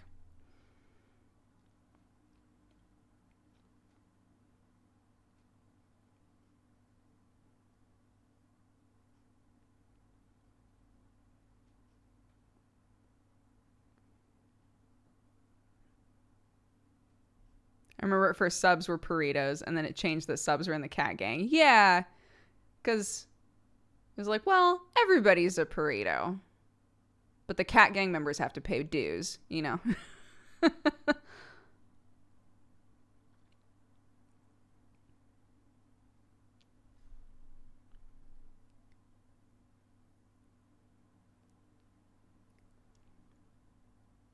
I want the hoodie again. My one is getting really worn. Okay. Once people start getting the stuff that they've already paid for, we'll have a better idea of like turnaround on stuff. So that will help.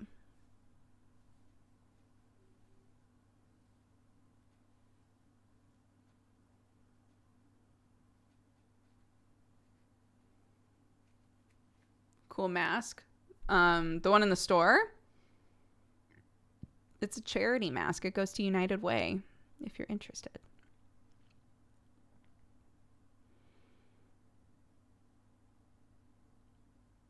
I have 2 Cat Gang hoodies. I don't remember buying the second one.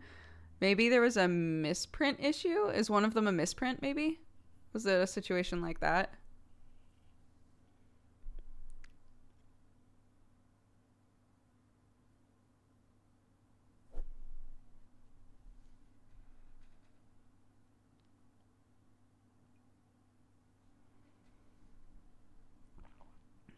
I've made a huge mistake. I want a cup of tea, but I've been chewing gum for an hour. I can't eat anything if I've been chewing gum. I don't chew gum very often, though, because it hurts my teeth. It hurts my teethies.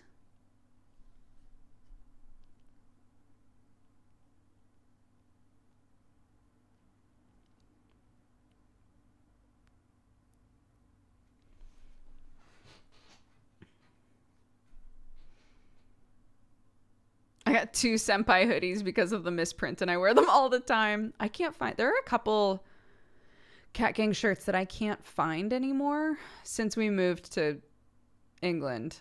I can't find my old Twitch jersey. And I can't find a couple of my old Cat Gang shirts, and I'm not sure what happened to them.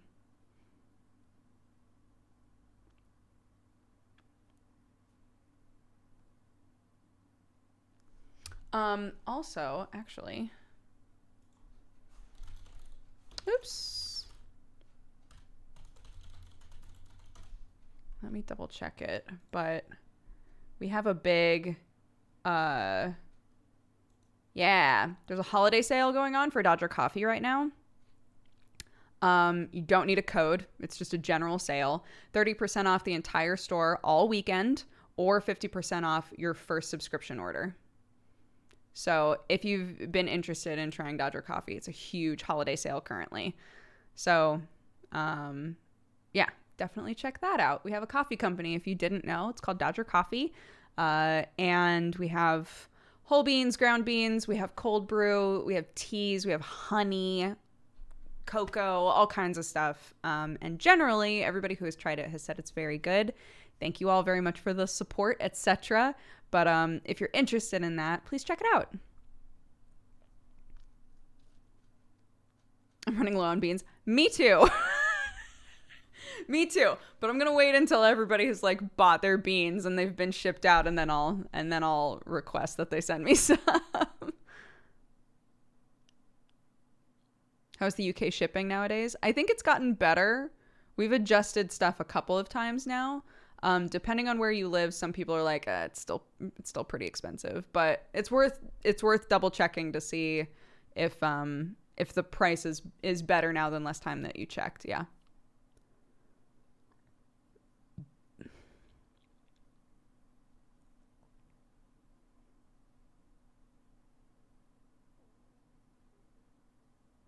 Are there import fees? We include the import fees.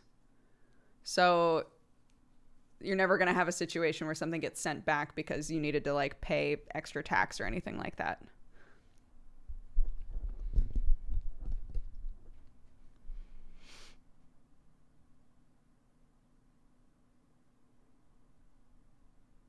I haven't had the cold brew since we moved because it's so heavy to ship it, so I don't get it, but it's so good. The cold brew, I love it.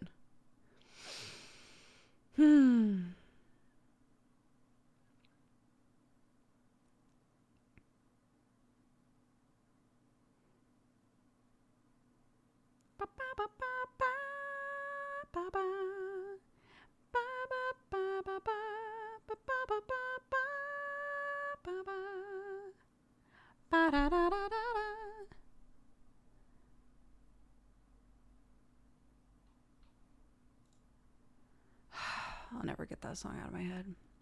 So one of the things have you considered opening an EU UK branch? We have talked about it. It's a big undertaking though. To open up like a second roasting shipping facility in a different country from the original. So yeah.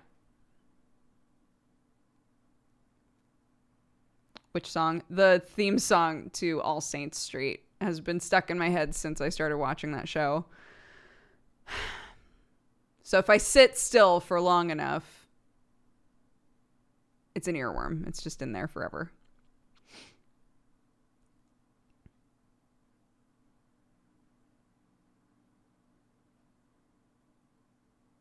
One of the things that would be really awesome if we were able in a position where we felt like, we're a small business. If we felt like we were in a position where we could have a second like roasting shipping company, in the UK somewhere, I could be way more involved with it, which would be nice because I've never lived in the same place as the roasting or shipping side of things.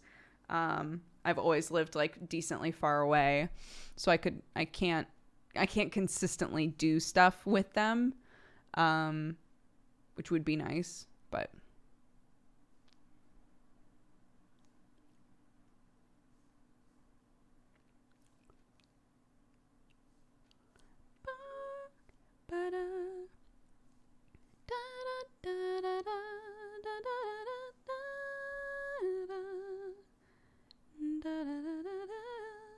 Try to sing the theme song in the original Mandarin. It's a good way to learn a new language.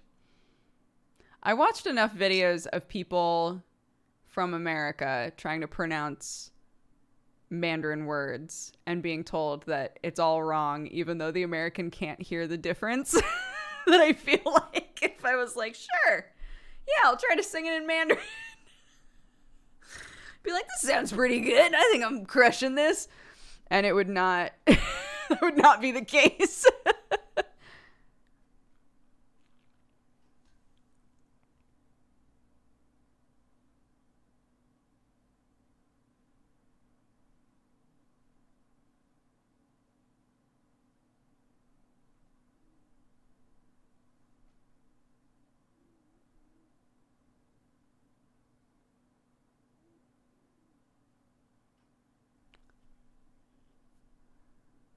I bet they found the extreme cases for those videos.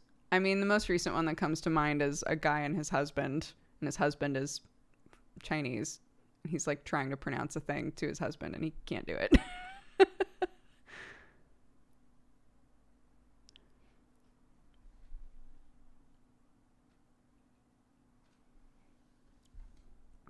I've seen Dodger Coffee before and somehow did not put it together with you. Amazing. That's great. It's getting a life of its own beyond me. That's wonderful. Yeah, cuz like there's like a sing-song tonal aspect to it, right? That changes meaning as well. That's I think what is the most daunting mentally for me.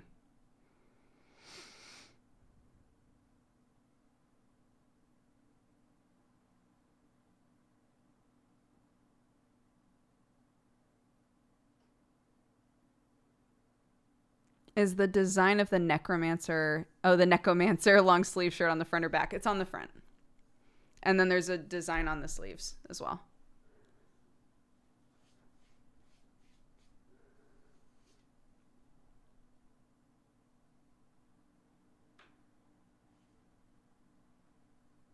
I lived in China for 3 years and was still rubbish at Mandarin tones. Oh, God.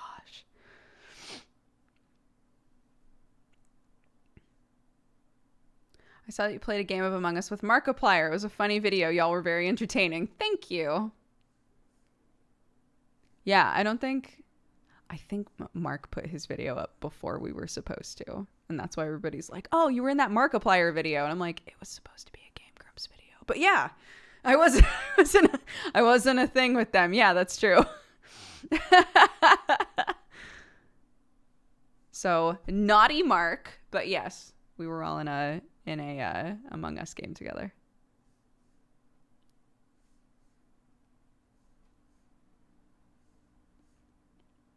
We got it in the group chat. We got somebody like posted in there a reminder that we have not all agreed on an upload date yet. I was like,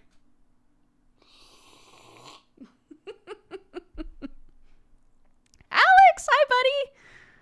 How are you?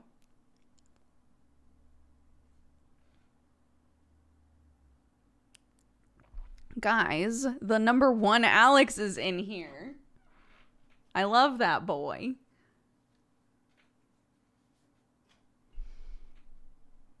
How are you doing?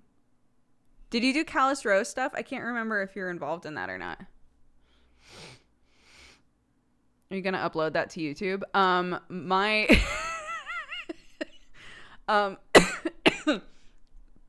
My footage I was muted in by accident, so no, I will not.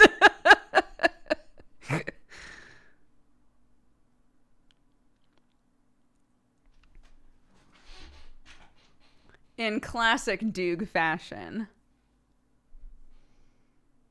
I did. It was so fun. Get VR and join us. Oh, gosh. I don't know if I have the strength, Alex. Sam's got his like whole VR setup going on in his room. I've never done any VR stuff, so I find it very daunting. I've done like minimal, you know, like easy shit.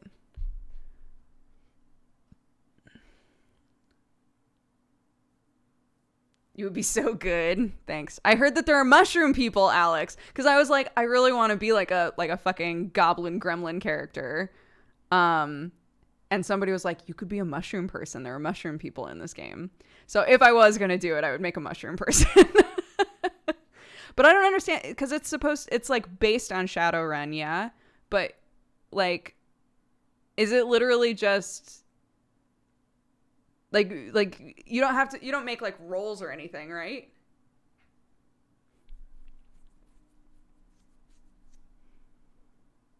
Think of it as our setup. Oh, you think Sam's gonna share his VR setup with me? You crazy. Duke's obsessed with the concept of mushroom people. I am. We all have jobs. I work in a corporation as a mercenary and I get sent on jobs. Oh, interesting. What if there are people that work at bars, food places, etc. So Callus Row is like a huge side project of Arcadum's that he's been working on forever. That's like a VR world based in Shadowrun, I believe. Alex will probably know more than me, so feel free to hop in there with if I have misinformation here. But they did a season 1. They've added a bunch of stuff since then, and like people like Alex and Sam are now playing. And they've just started season 2. So season 2 started yesterday, I believe.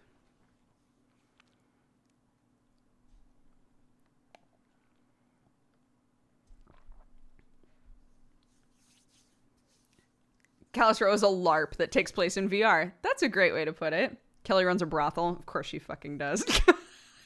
Of course she fucking does. Welp. Time to make a mushroom person and go to the brothel, I guess.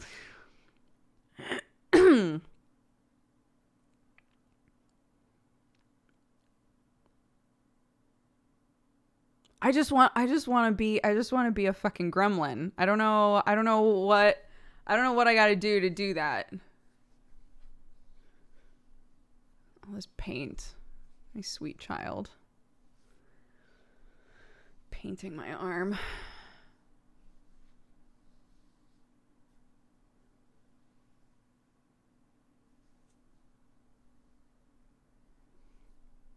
Kraken is a big rat boy. You can be anything.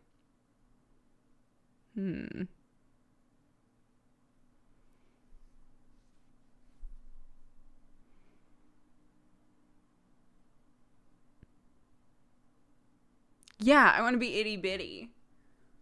I want to like live in, if there are slums, I want to like live in the slums and be like an itty bitty monster that just runs around and fucks with people. That's what I want.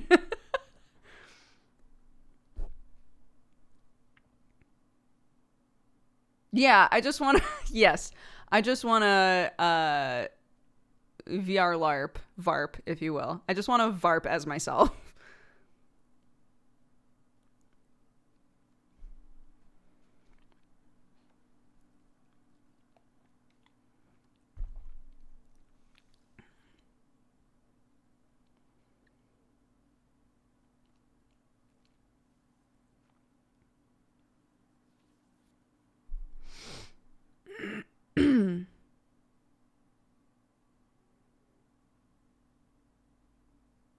These kids and their VARPing. Yeah, you know.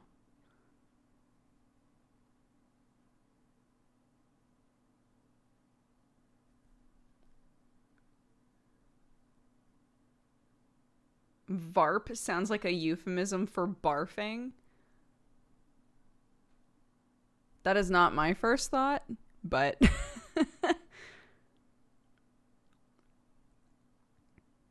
become the gang leader of the mushroom wild children. Oh my god.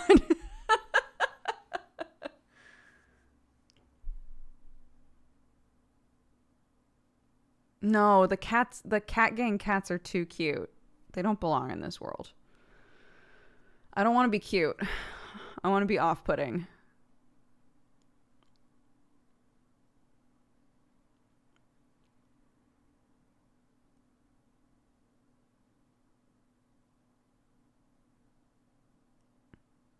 Will VR be okay for your room space? I've seen people bump into doors, etc. What is the space requirement? I mean, it depends on your VR setup.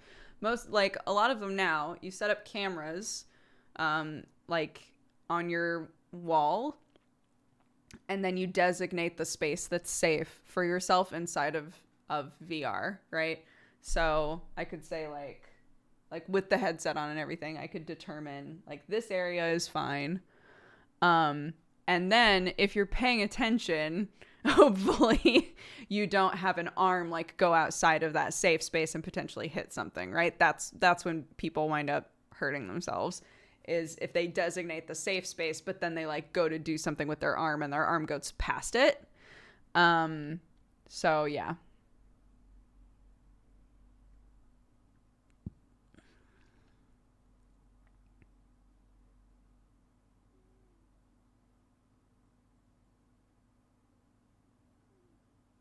So many, oh god, I hit my desk moments in VR. I mean, Sam has broken pretty much all of his really nice figurines while playing VR.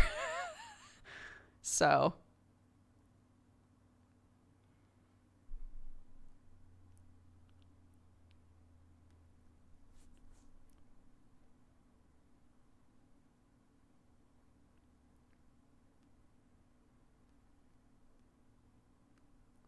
Hide the Bulmas. I don't think I could reach the Bulmas. I know I'm short, but the Bulmas are like thigh height for me, I think. I don't know.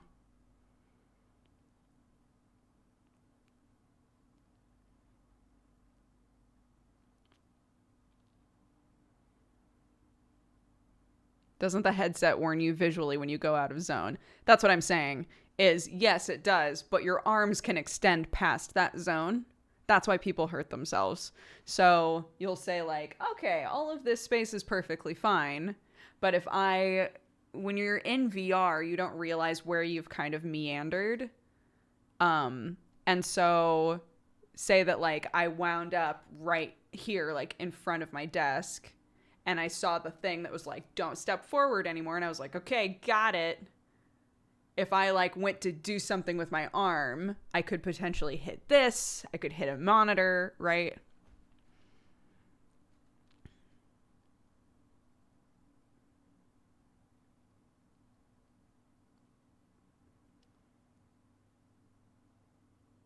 You can turn boundaries off. I would not. I would not. No, thank you.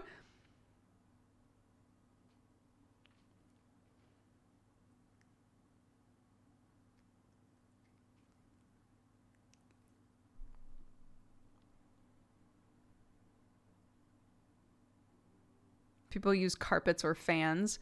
That was a thing in our old place. We had a carpet. So that if you stepped off of the carpet, you'd be like, oops.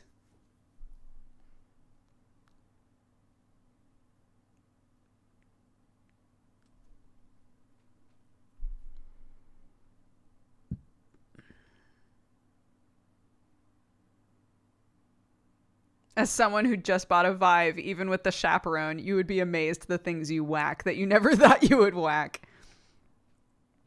I'm trying to remember. Sam is like... Does Sam work for the same... inside of Callis Road, does he work for the same company that you do, Alex? I can't remember if he said that all of you guys are like part of the same thing. No? Okay.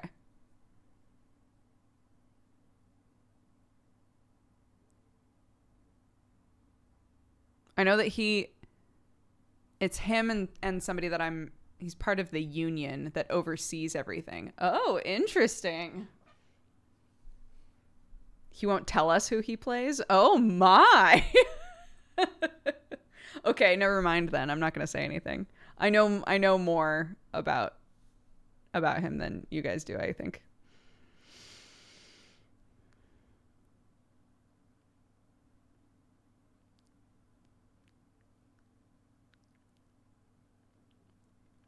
No spoilers, Dodger. I'm sorry. I didn't know. I forgot that he said that he wasn't streaming it yet or anything, though. But he did play yesterday.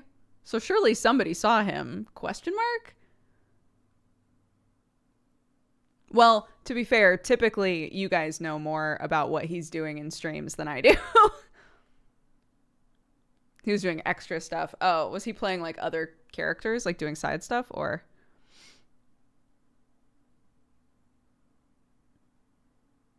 He was an NPC. Oh, cool, cool, cool.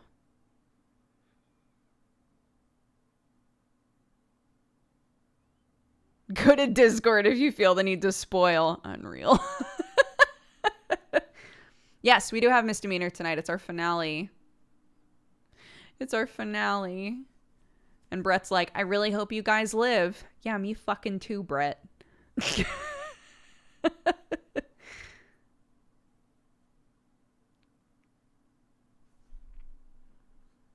Is there Shadow of Tear tonight? You would have to ask Alex, who is in chat right now, who plays Toot. Alex would know. Yep. There you go. It's like your 5th finale at this point. I know, but we all agreed to go late so that we could finish it. Misdemeanor Season 1. It finally ends.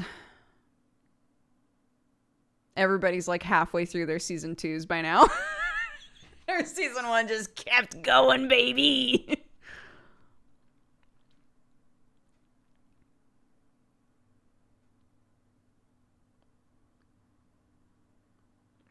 If I want to get into World of Io, which campaign should I start first? Arcane Academy was the very first one, if you want to like start from the ground floor. If you want one that's really short though, All King Season 1 is extremely short and ends with like crazy shit. So a lot of people recommend All King just because it's so bite-sized. Like it's pretty easy to just wrap it up quick. The one that I'm in is Misdemeanor. Every game has a totally different vibe, so keep that in mind. Arcane Academy is entirely wizards. It's all wizards. All wizards all day. Everybody plays a student at an academy to learn magic. Our campaign is pirates. It's all pirates except for me. I'm a sweet, very lovable young boy sorcerer who shows up on the boat by accident. And I'm great and wonderful and very nice. And then, yeah, All King is like a group of adventurers that have been brought together to find an artifact. They're all totally different. So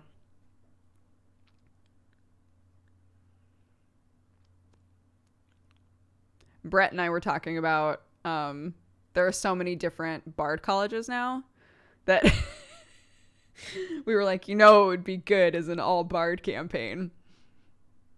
An all bard campaign would be tight as fuck. But I was like, you can't do it now. You have to bench this. We have to bench this idea. You can't do it now. You have too many games. He was like, I know. I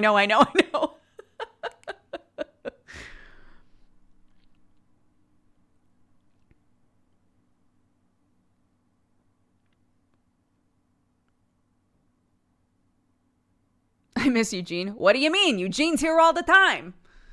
Eugene never left us. He's always in our hearts. Bobbity boopy. I would probably bring that voice back for Calistro.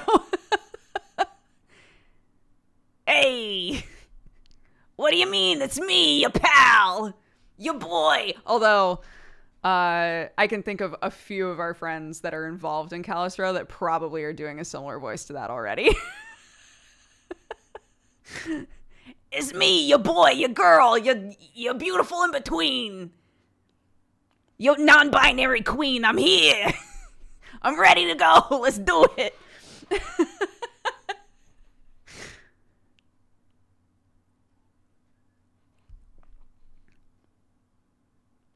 My fiance hates when I use an accent like that when we're doing Vampire the Masquerade. But it's so good. It's so fun.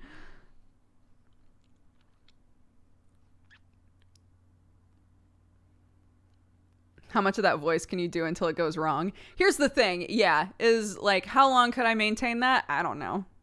But it's a pretty good bench though. You know, I hop in, I start doing the voice. The second it starts to hurt, I'm like, "Welp, I'm out, bye!" And I log out, right? Like maybe that's how it has to work.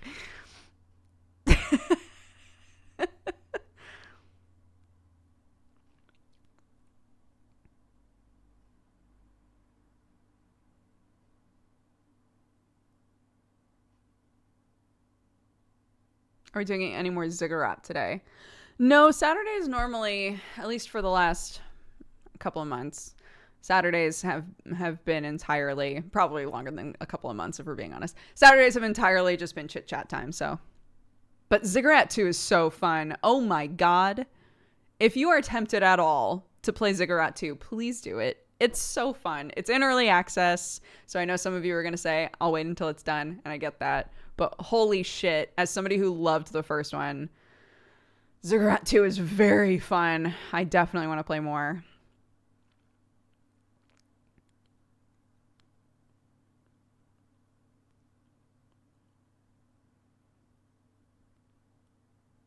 Your room looks a bit messy.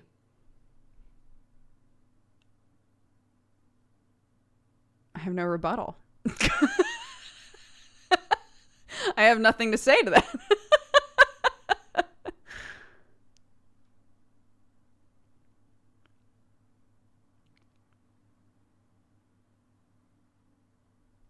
I would, but Genshin Impact and Crusader Kings are eating up my life. That's also fair.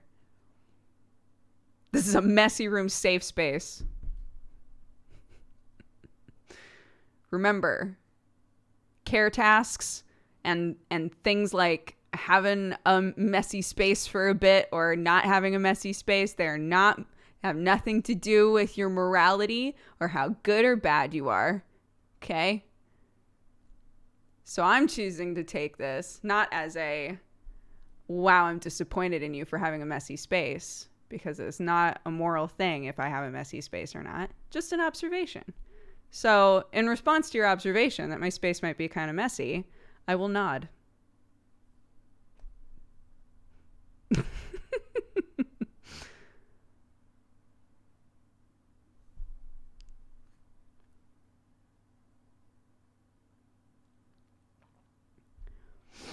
The warrior of light nods.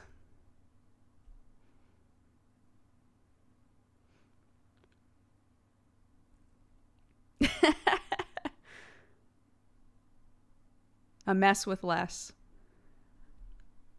That, oh my God. I can't believe that you just said that. That's so amazing. Thank you for reminding me of that phrase, because I was thinking, so sorry, because so I have the pillow with the thing that one of you guys did for me forever ago that says bless this mess, right? I stitched that onto a pillow, right? And I have another one, and I was thinking to myself, I want to do a cross stitch of another phrase and have the pillows go together, and I couldn't think of one. And I totally forgot about that phrase that we've talked about before. Having a mess with less. Mess with less. That's what I should do on it. Thank you. Thank you very much. This is a bright part of my day. Thank you for reminding me of that phrase.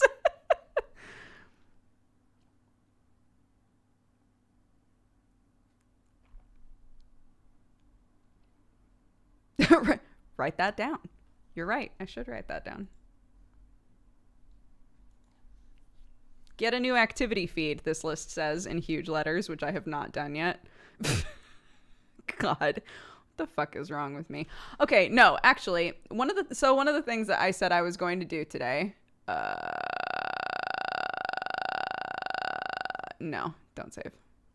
One of the things that I said I was going to do today is make a list of potential things that we can do for vlogmases and for study halls. So, this can be the start of that. I don't know if this stitching idea, I think, would be good for a study hall. But okay, we've got one list that's study halls and one list that is vlogmases. So I want vlogmases to be projects around the house that need to get done, whereas study halls are like small, like more crafty oriented projects, and there can be crossover there. They don't have to, that doesn't have to be the hard and fast rule, but that's kind of how mentally I'm breaking it up. So for background info, right? People have been asking me to do Vlogmas. I didn't do one last year. Vlogmas is more difficult now because I would still love to do it, but I have a child. And I don't want my content to be about Clark, and I don't want Clark to be the content. She's not old enough to like understand what that means. I feel okay about her like coming in and saying hi occasionally, all of that sort of cute stuff, but I don't want my toddler to be content, right? I don't feel good about that. So Vlogmas inherently is supposed to be a let's vlog, right? And so much of my life is Clark that I've been trying to figure out an alternative to Vlogmas that is not just me vlogging my family, because I don't want to do that. So I was thinking that a potential alternative this year could be, because we've just moved and there's all kinds of things around this house that I would love to like start doing, is that every day I do kind of what coffee time used to be, which is like an unedited, wow, what the fuck? Like an unedited 5-minute thing, where I just work on a project around the house and just talk about whatever, and maybe do like a bunch of different projects around the house with Vlogmas is the idea. And I won't necessarily finish it in the video or anything, but have that kind of be the idea for it. So some of the things, one of the things I can think of right now is there's a step up into our house with brickwork around it, and some of those bricks are loose. So if you step on the wrong brick while you're leaving the house, the brick just falls and you trip. So I'm like, okay, I need to research like how, I assume it's just like a cement mix, but research how to safely reattach those bricks, right?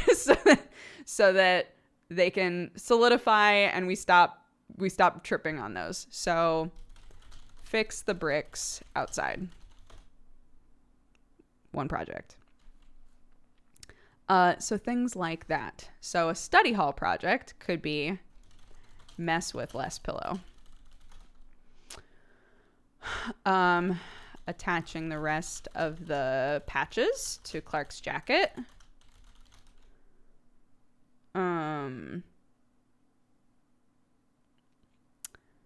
I wanted to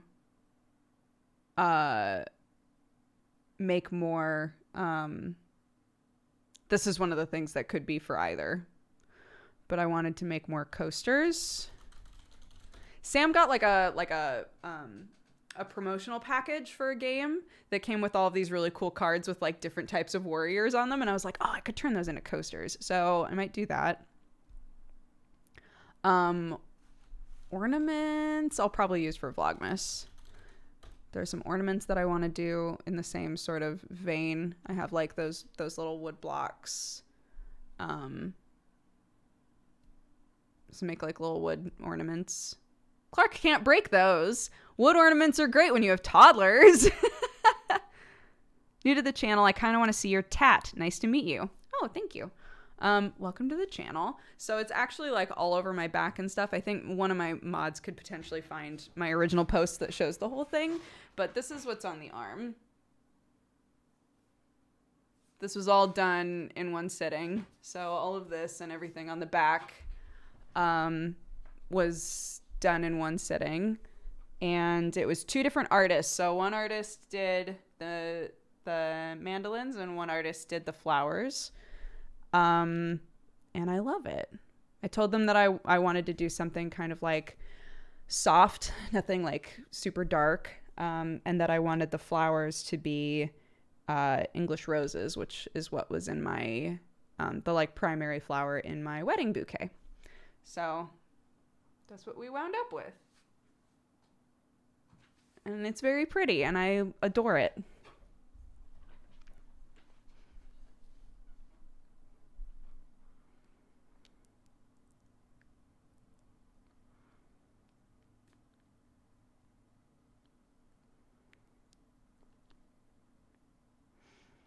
I think the first video should be an update video. A lot of YouTube subs probably don't know what you've been up to for a year. That's very true.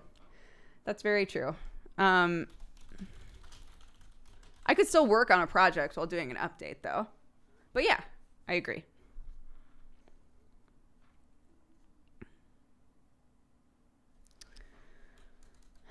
So, fix the bricks, ornaments. There are things around the house that need to be put up. There are like big projects that I would love to work on, but I don't know whether or not like painting this wall. I really want to do something with this wall, but I don't know what yet. I'll put it on the list, but painting office wall, sure.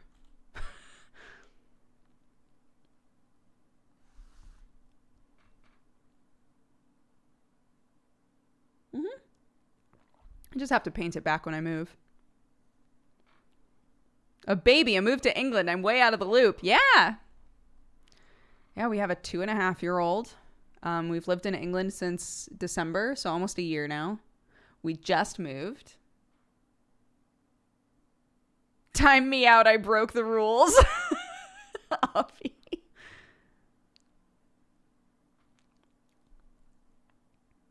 Well, so the playroom, I really want to do one of those. So like, if you search for easy murals kind of a thing, one of the things that always pops up is this kind of like gradient style mountain idea.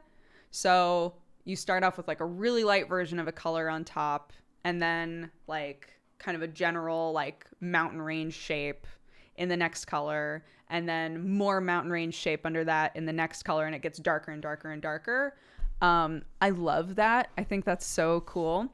And downstairs in the playroom, there's a lot of teal stuff. So I was thinking it would be really cool to do that kind of an idea in like a peach color. But it's the playroom, and so I would have to do it at night, number one. And number two, I would want to make sure that it was going to like air out by the next day. So that, because Clark spends so much time in there, I don't want it smelling like paint, you know? Thank you. Thanks, guys. Yeah. It was this. When I had the stencil put on, I sent Sam a picture and he was like, wow, that's big. Because I was like, yeah, I'm going to go get a tattoo. And he was like, oh, cool. How big is it going to be? And I was like, yeah, it's like I'm going to do like a little bit on the back and then like kind of the upper arm sort of a thing. And he was like, oh, sick. Okay, cool. And then when I sent him the picture of the stencils on, he was like, oh, really big, huh?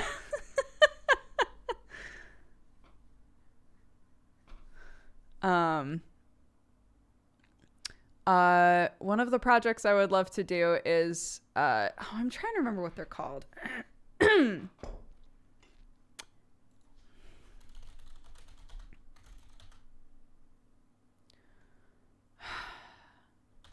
Is it called a French join?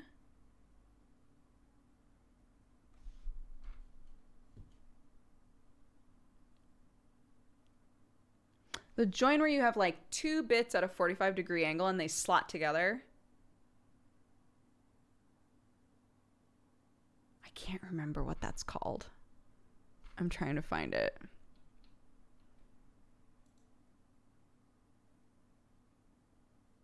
French cleat? Yes, French cleat. That's what it. Oh, fuck yeah. My brain, a steel trap. French cleat.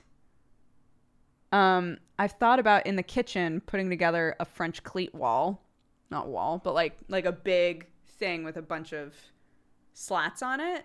And then I could have like a variety of stuff that I could move around.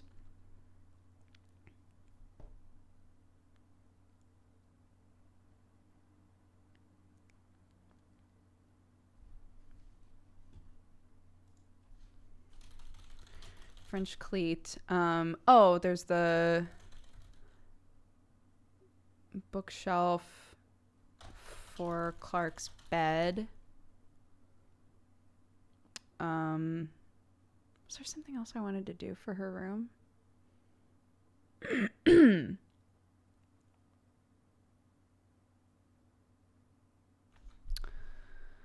In study hall, we can put the booties for the kids, but I still have to get the fabric. I have to get the fabric, man.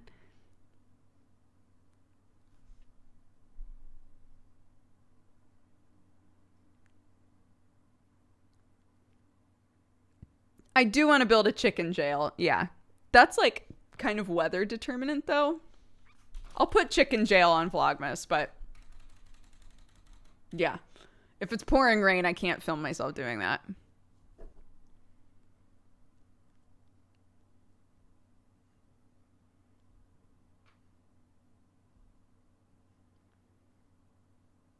Yeah, I just think a lot of people have gotten really creative with like pegboard walls.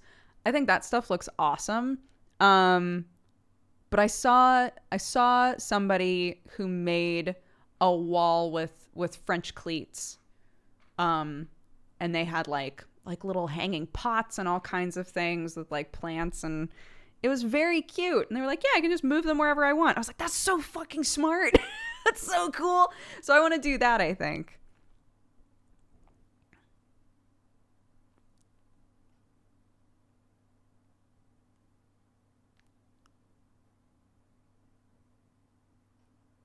How many study hall streams are you planning to do?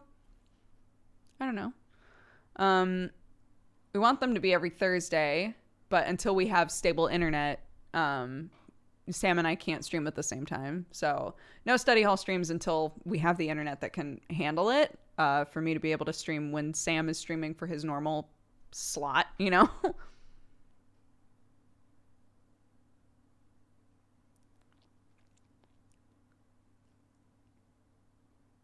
Are you planning to upload something on YouTube? Yeah, we're talking about Vlogmases. I might potentially be doing Vlogmas stuff, so.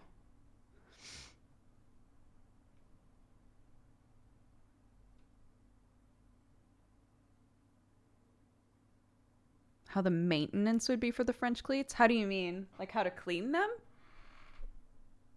As long as there are stable studs and you're not putting like heavy stuff on there, it should be fine, right?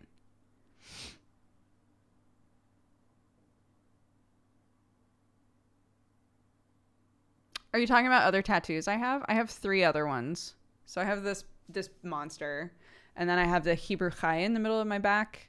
I got a USB symbol on my finger that faded because fingers have what's called fallout. So ink falls out over time. We just use our hands a lot, so the ink doesn't stick around for very long. So it just looks like I have a scar there.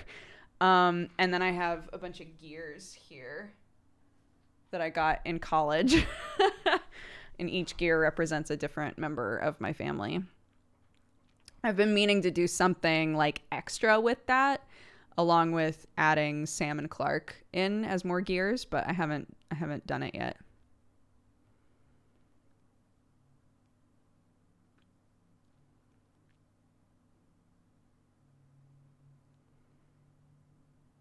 I like the gears. That's sweet. Thank you. Yeah.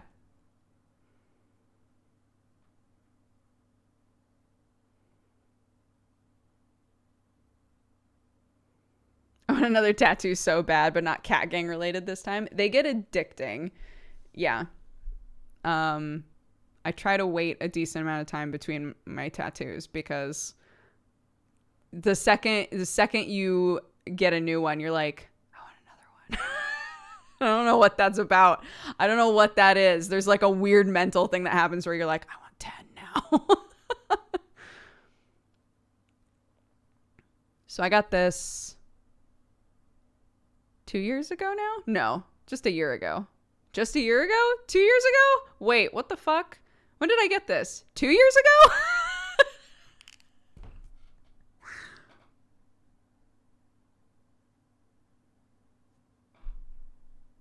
In February, I think it'll have been 2 years. Holy shit. This year is not real. This is not real. This is not a real year. This didn't happen. I'm so confused. That's crazy. It's been 84 years since I got it.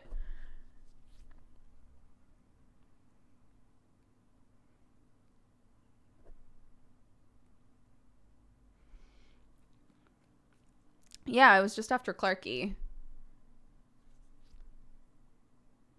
Clark was like pretty little because I immediately after I got this, I stayed with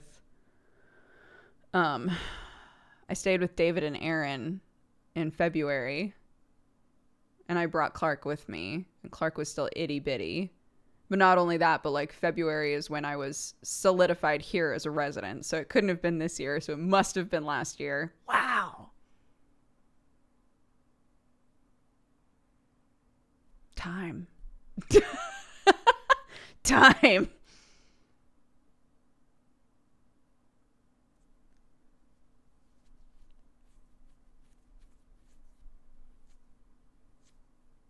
This year has been Jumanji.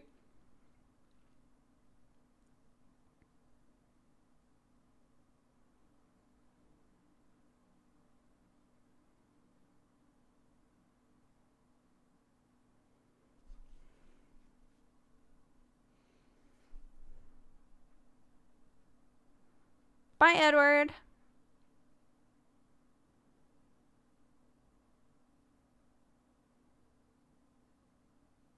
Time is like a rug.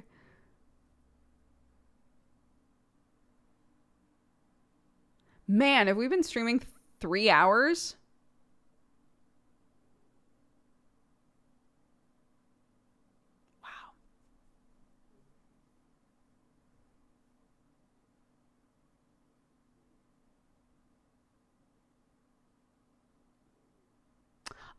Yeah, Shadow of Potato, I think that I don't think that that's a mod. I think that's a thing that they've been slowly rolling out. Question mark? This reply button thing.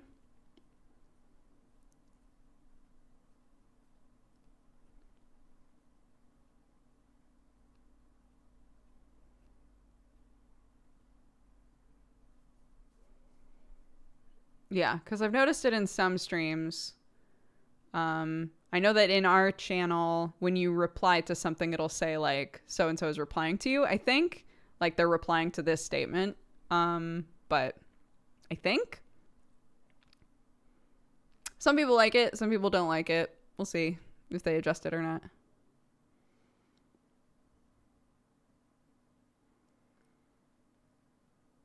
I want to buy you a curl bar. Why would that offend me? Why would that offend me?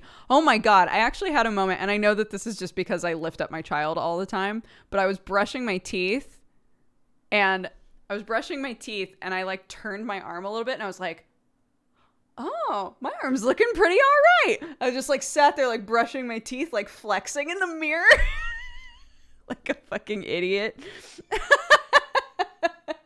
like, hell yeah. My arm's looking pretty all right now.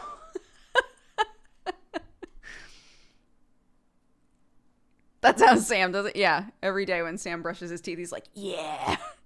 Yeah.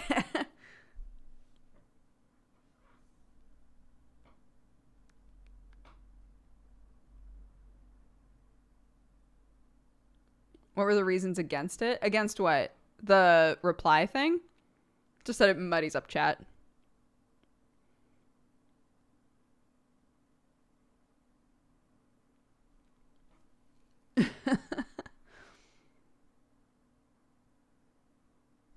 Right? Who needs weights? Who needs weights?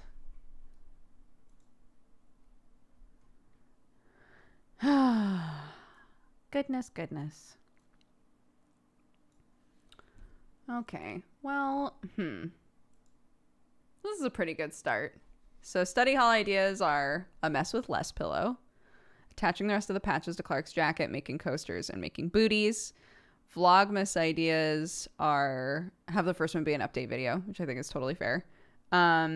Fix the bricks outside, do ornaments, paint the office wall, maybe work on a French cleat shelf and a bookshelf for Clark's bed, and And maybe do chicken jail if it's not pouring rain, but it will be pouring rain.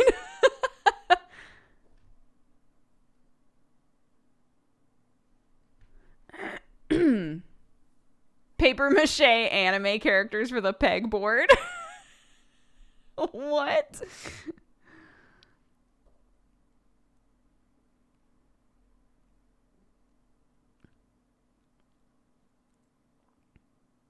What is chicken jail? You've got chickens. I have a secondhand igloo, which is like a really nice chicken coop, but I need to make like an outside penned in area for them to graze. And it's winter now, so I'm not going to get chickens until spring. So I'm letting myself take the whole winter to set up like a nice big area for them to graze around in. With a roof and everything, so we can put, like tarps on top when it's raining and things, and it won't just be soaked in there. But yeah, we're making a chicken jail, a real one.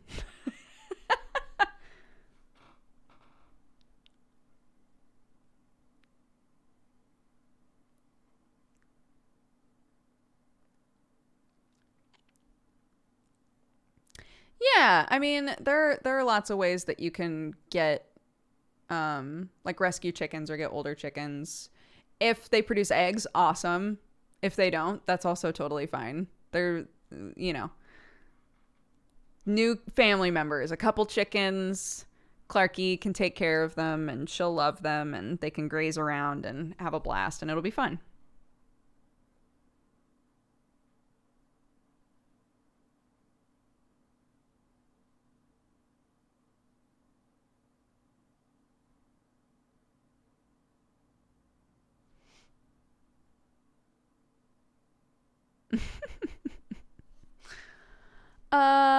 Okay.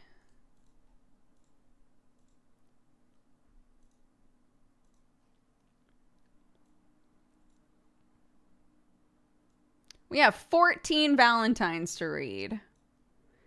Happy Saturday. Let's go. Statchy says, chat, you're my little pog champ.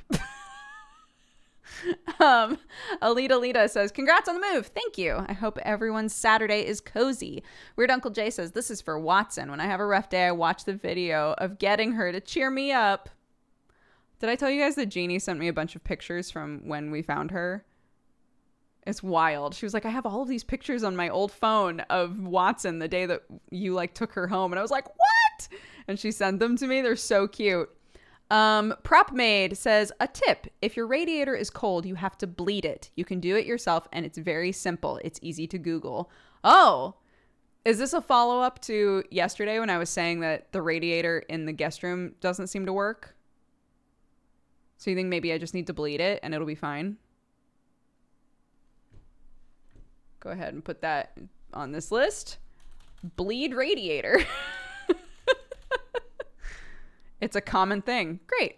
Okay, awesome. Thank you, Prop Maid. Fluffy McFlufferton says this Valentine is for everybody in chat who might not be able to wear masks or not wear them for a long time. You're valid and important, and I see you. Chewbecca says a shout out to everyone who set their pronouns using that extension. Y'all are cool. Also, a shout out to everyone who can't set them for whatever reason, be it you're on a different browser or you're unsure about your pronouns right now. You're also cool. Basically, shout out to everybody. You're all cool and you're all lovely and your feelings are valid. Sending love to everybody. Lamia says a Valentine for my cat Velka. She can be a little piece of shit sometimes, but she's the softest, cuddliest baby ever, and she brings me so much joy and laughs. Donna says a Valentine for all my fellow non-binary and gender non-conforming Palorinos. You're great, and I hope you kick today in the butt. Tactician JD says, this community, Dodger, Sam, Clark, y'all bring me so much joy. Much love. Knees, huh? Says, Valentine for all of the sweet cat gang and Doogs for always being here even in the sad times. I've been super depressed recently because of the lockdown and winter, but me and my family who live hundreds of miles away have been isolating so that I can go visit for 2 weeks. I'll miss you all when I'm away, but I hope you all manage to have some joyous winter moments. Aw, I hope that it's a good visit. TSG Kate says, I wanted to tell chat that I think they are awesome and welcoming, and I appreciate it so much. Dodger, you and your interactions with your wonderful family make me happy. They warm my heart. Thank you for building an awesome community and letting us be part of it. Cat Rider says a Valentine for the misdemeanor crew. I won't be able to join the stream, but I'll catch the finale VOD. Praying and hoping y'all get good rolls and that you survive. Me too. The IO campaigns have been so much fun. I can't wait to know what happens with our beloved pirates. Thank you, Cat Rider. Alicia Nat says a Valentine to, I think, Fluffy McFlufferton. Alicia Nat also says, try again, a Valentine to Fluffy McFlufferton, who raid leadered Stephen Kill last month, and I have to say he's a delightful streamer. I'm thankful he's been introduced to me, so thank you. Oh, very sweet. Legati Works says, chat, you deserve a pizza today. Go get the noms. Dice to Meet You says, thank you to Arnar and Statchy for giving me new manga recommendations. I'm very excited. Anime Hero says, happy Saturday to Dodger and chat. I hope you're all doing well. For those who celebrate Thanksgiving, I hope you had an amazing one. For those who don't, I hope you had a lovely day and keep being great. I'm thankful for all of you and I hope you're doing well and have a great day. Arnar says, you're all like real cool. And Captain Pensive says, this is a Valentine to myself and everyone who's going through tough stuff right now. The pain is real, but you're stronger. You can do this 1 minute at a time if you must, and you must. Damn, that was inspiring. Henry says, here's a super easy cake recipe to cheer you up. 1 egg, 50 grams of sugar, 50 grams of butter, 50 grams of self-raising flour. It's a super good sponge cake recipe. Cream the butter up, add the egg and flour in order. Scales up super easily. Great. Go ahead and copy paste that. Make a cake for Vlogmas.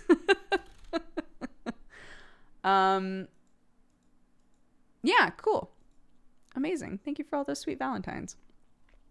Not So Honest, Chasera, Elidonato, Yellow Gummy Bear, Hall Like Hallway, Boatman the Weeb Boy, Oh God That One Guy, Paisley Manatee, and Hatesygern. Thank you all very much for reminding people to drink some water. Fluffy, I'm very sorry. I'm giving your points back for the cheers. I'm terrible. We have some subscripts as well.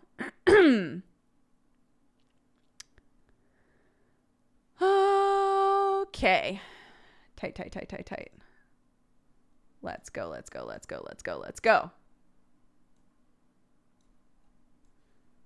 Boop. I always think of something cool to say after I've subbed. Okay, we'll close that. There's too many windows open right now. I'm closing shit. Boop. And boop. And boop. Tight.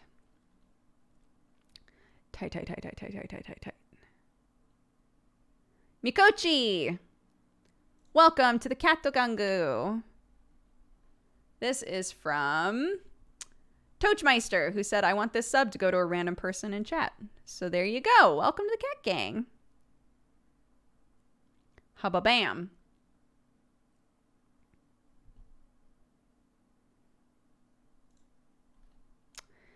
And Classy Alien. You are getting a gifted sub from Frenris who said, please give this to somebody who says something nice. And you just told everybody that they're amazing. So here you go. Fenris thank you very much for gifting a sub to them. And the last one. Here we go. Scroll.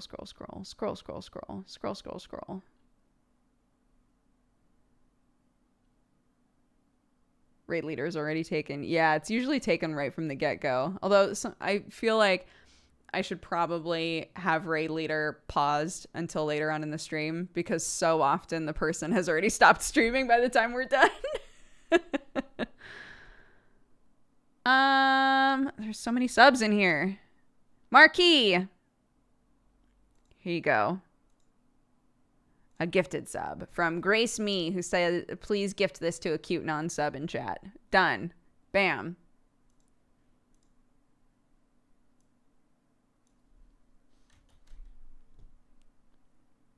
Speaking of Stephen Kill, Fluffy McFlufferton has recommended them again. So, there you go. To the person who is like, wow, they're great. We're going to go watch them again. What was the post show? Another Night by Real McCoy, or the first song that pops into your head. Another Night by Real McCoy. Do I know that song?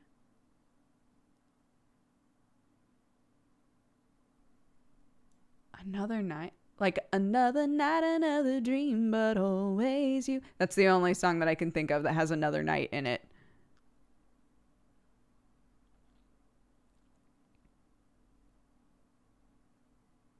Is that it? Is that the one? Amazing. Okay. Yo! The completionist gifted us some subs right at the beginning. Thank you so much, Gerard. Jackie Renee also rated us right at the beginning. Thank you so much, Jackie. And if any of you guys stuck around after Jackie's raid, thank you so much. Avi gifted a sub. Thank you very much. Loper Panda, thank you for the 62 months. Ruby Alex for the 50. Poldy for the 37. Pokemon Professor Millie Miltank, thank you for the 7. Dead Poultry for the 8. Shamshal for the 11. Shadow of the Potato, thank you for the 1 year. Happy anniversary. Hunting Soul for the 2. Seraphine for the 2. Avi for the gifted sub. Eclectic Salts, thank you very much for subscribing. Welcome to the Cat Gang. Hall Like Hallway, thank you for the 8. Avi also gifted 20 subs while I stepped away. Thank you so much. Dimitri Bazos, thank you for the 2. Kai Stanel for the 70. 667 Warwolf, thank you for the 56. Arnar for the 5 years. Happy anniversary. Thank you so much, Arnar. And Puster, thank you for the 1 year. Happy anniversary to you as well. Kai13, thank you for the 3. Sniper Panda for the 68. Greavy for the 39. Malik for the 39 as well. Arnar, an anonymous gifter, and Chokosen, thank you so much for all of the gifted subs. Boatman, the Weeb Boy, thank you for the 17. Voice Yonder for the gifted sub. Taco Name Juan for the 3. Amika Muka for the 5 years. Happy anniversary. Epidemic for the 34. Dead Poultry for the gifted sub. Rumpus for the 2. Avi for all the biddies. Theanus for the 5. Some Silent Irony for the 27. Zenibu for the 29. Chaotic Connie for the 5. Duspiel for the 54. Empty Noise for the 39. Zacharu for the 3. Nexio for the 38. Gerontium for the 33. Piper Shadow for the 16. Slime for the 47. Freestyle Worm for the 2. Rising Falls for the 10. And Tianmar for the 4 years. Happy anniversary to you as well. Thank you all very much for watching Saturday Morning DOOGER today. We have Misdemeanor tonight. It's the finale. It's a pirate-themed D&D game. You probably, if you haven't been watching it already, you probably will not know what's going on. There's a whole bunch of shit getting wrapped up today. Fingers crossed that nobody dies. But it's been a very fun game. So if you want to watch it, it's all on Brett's YouTube channel.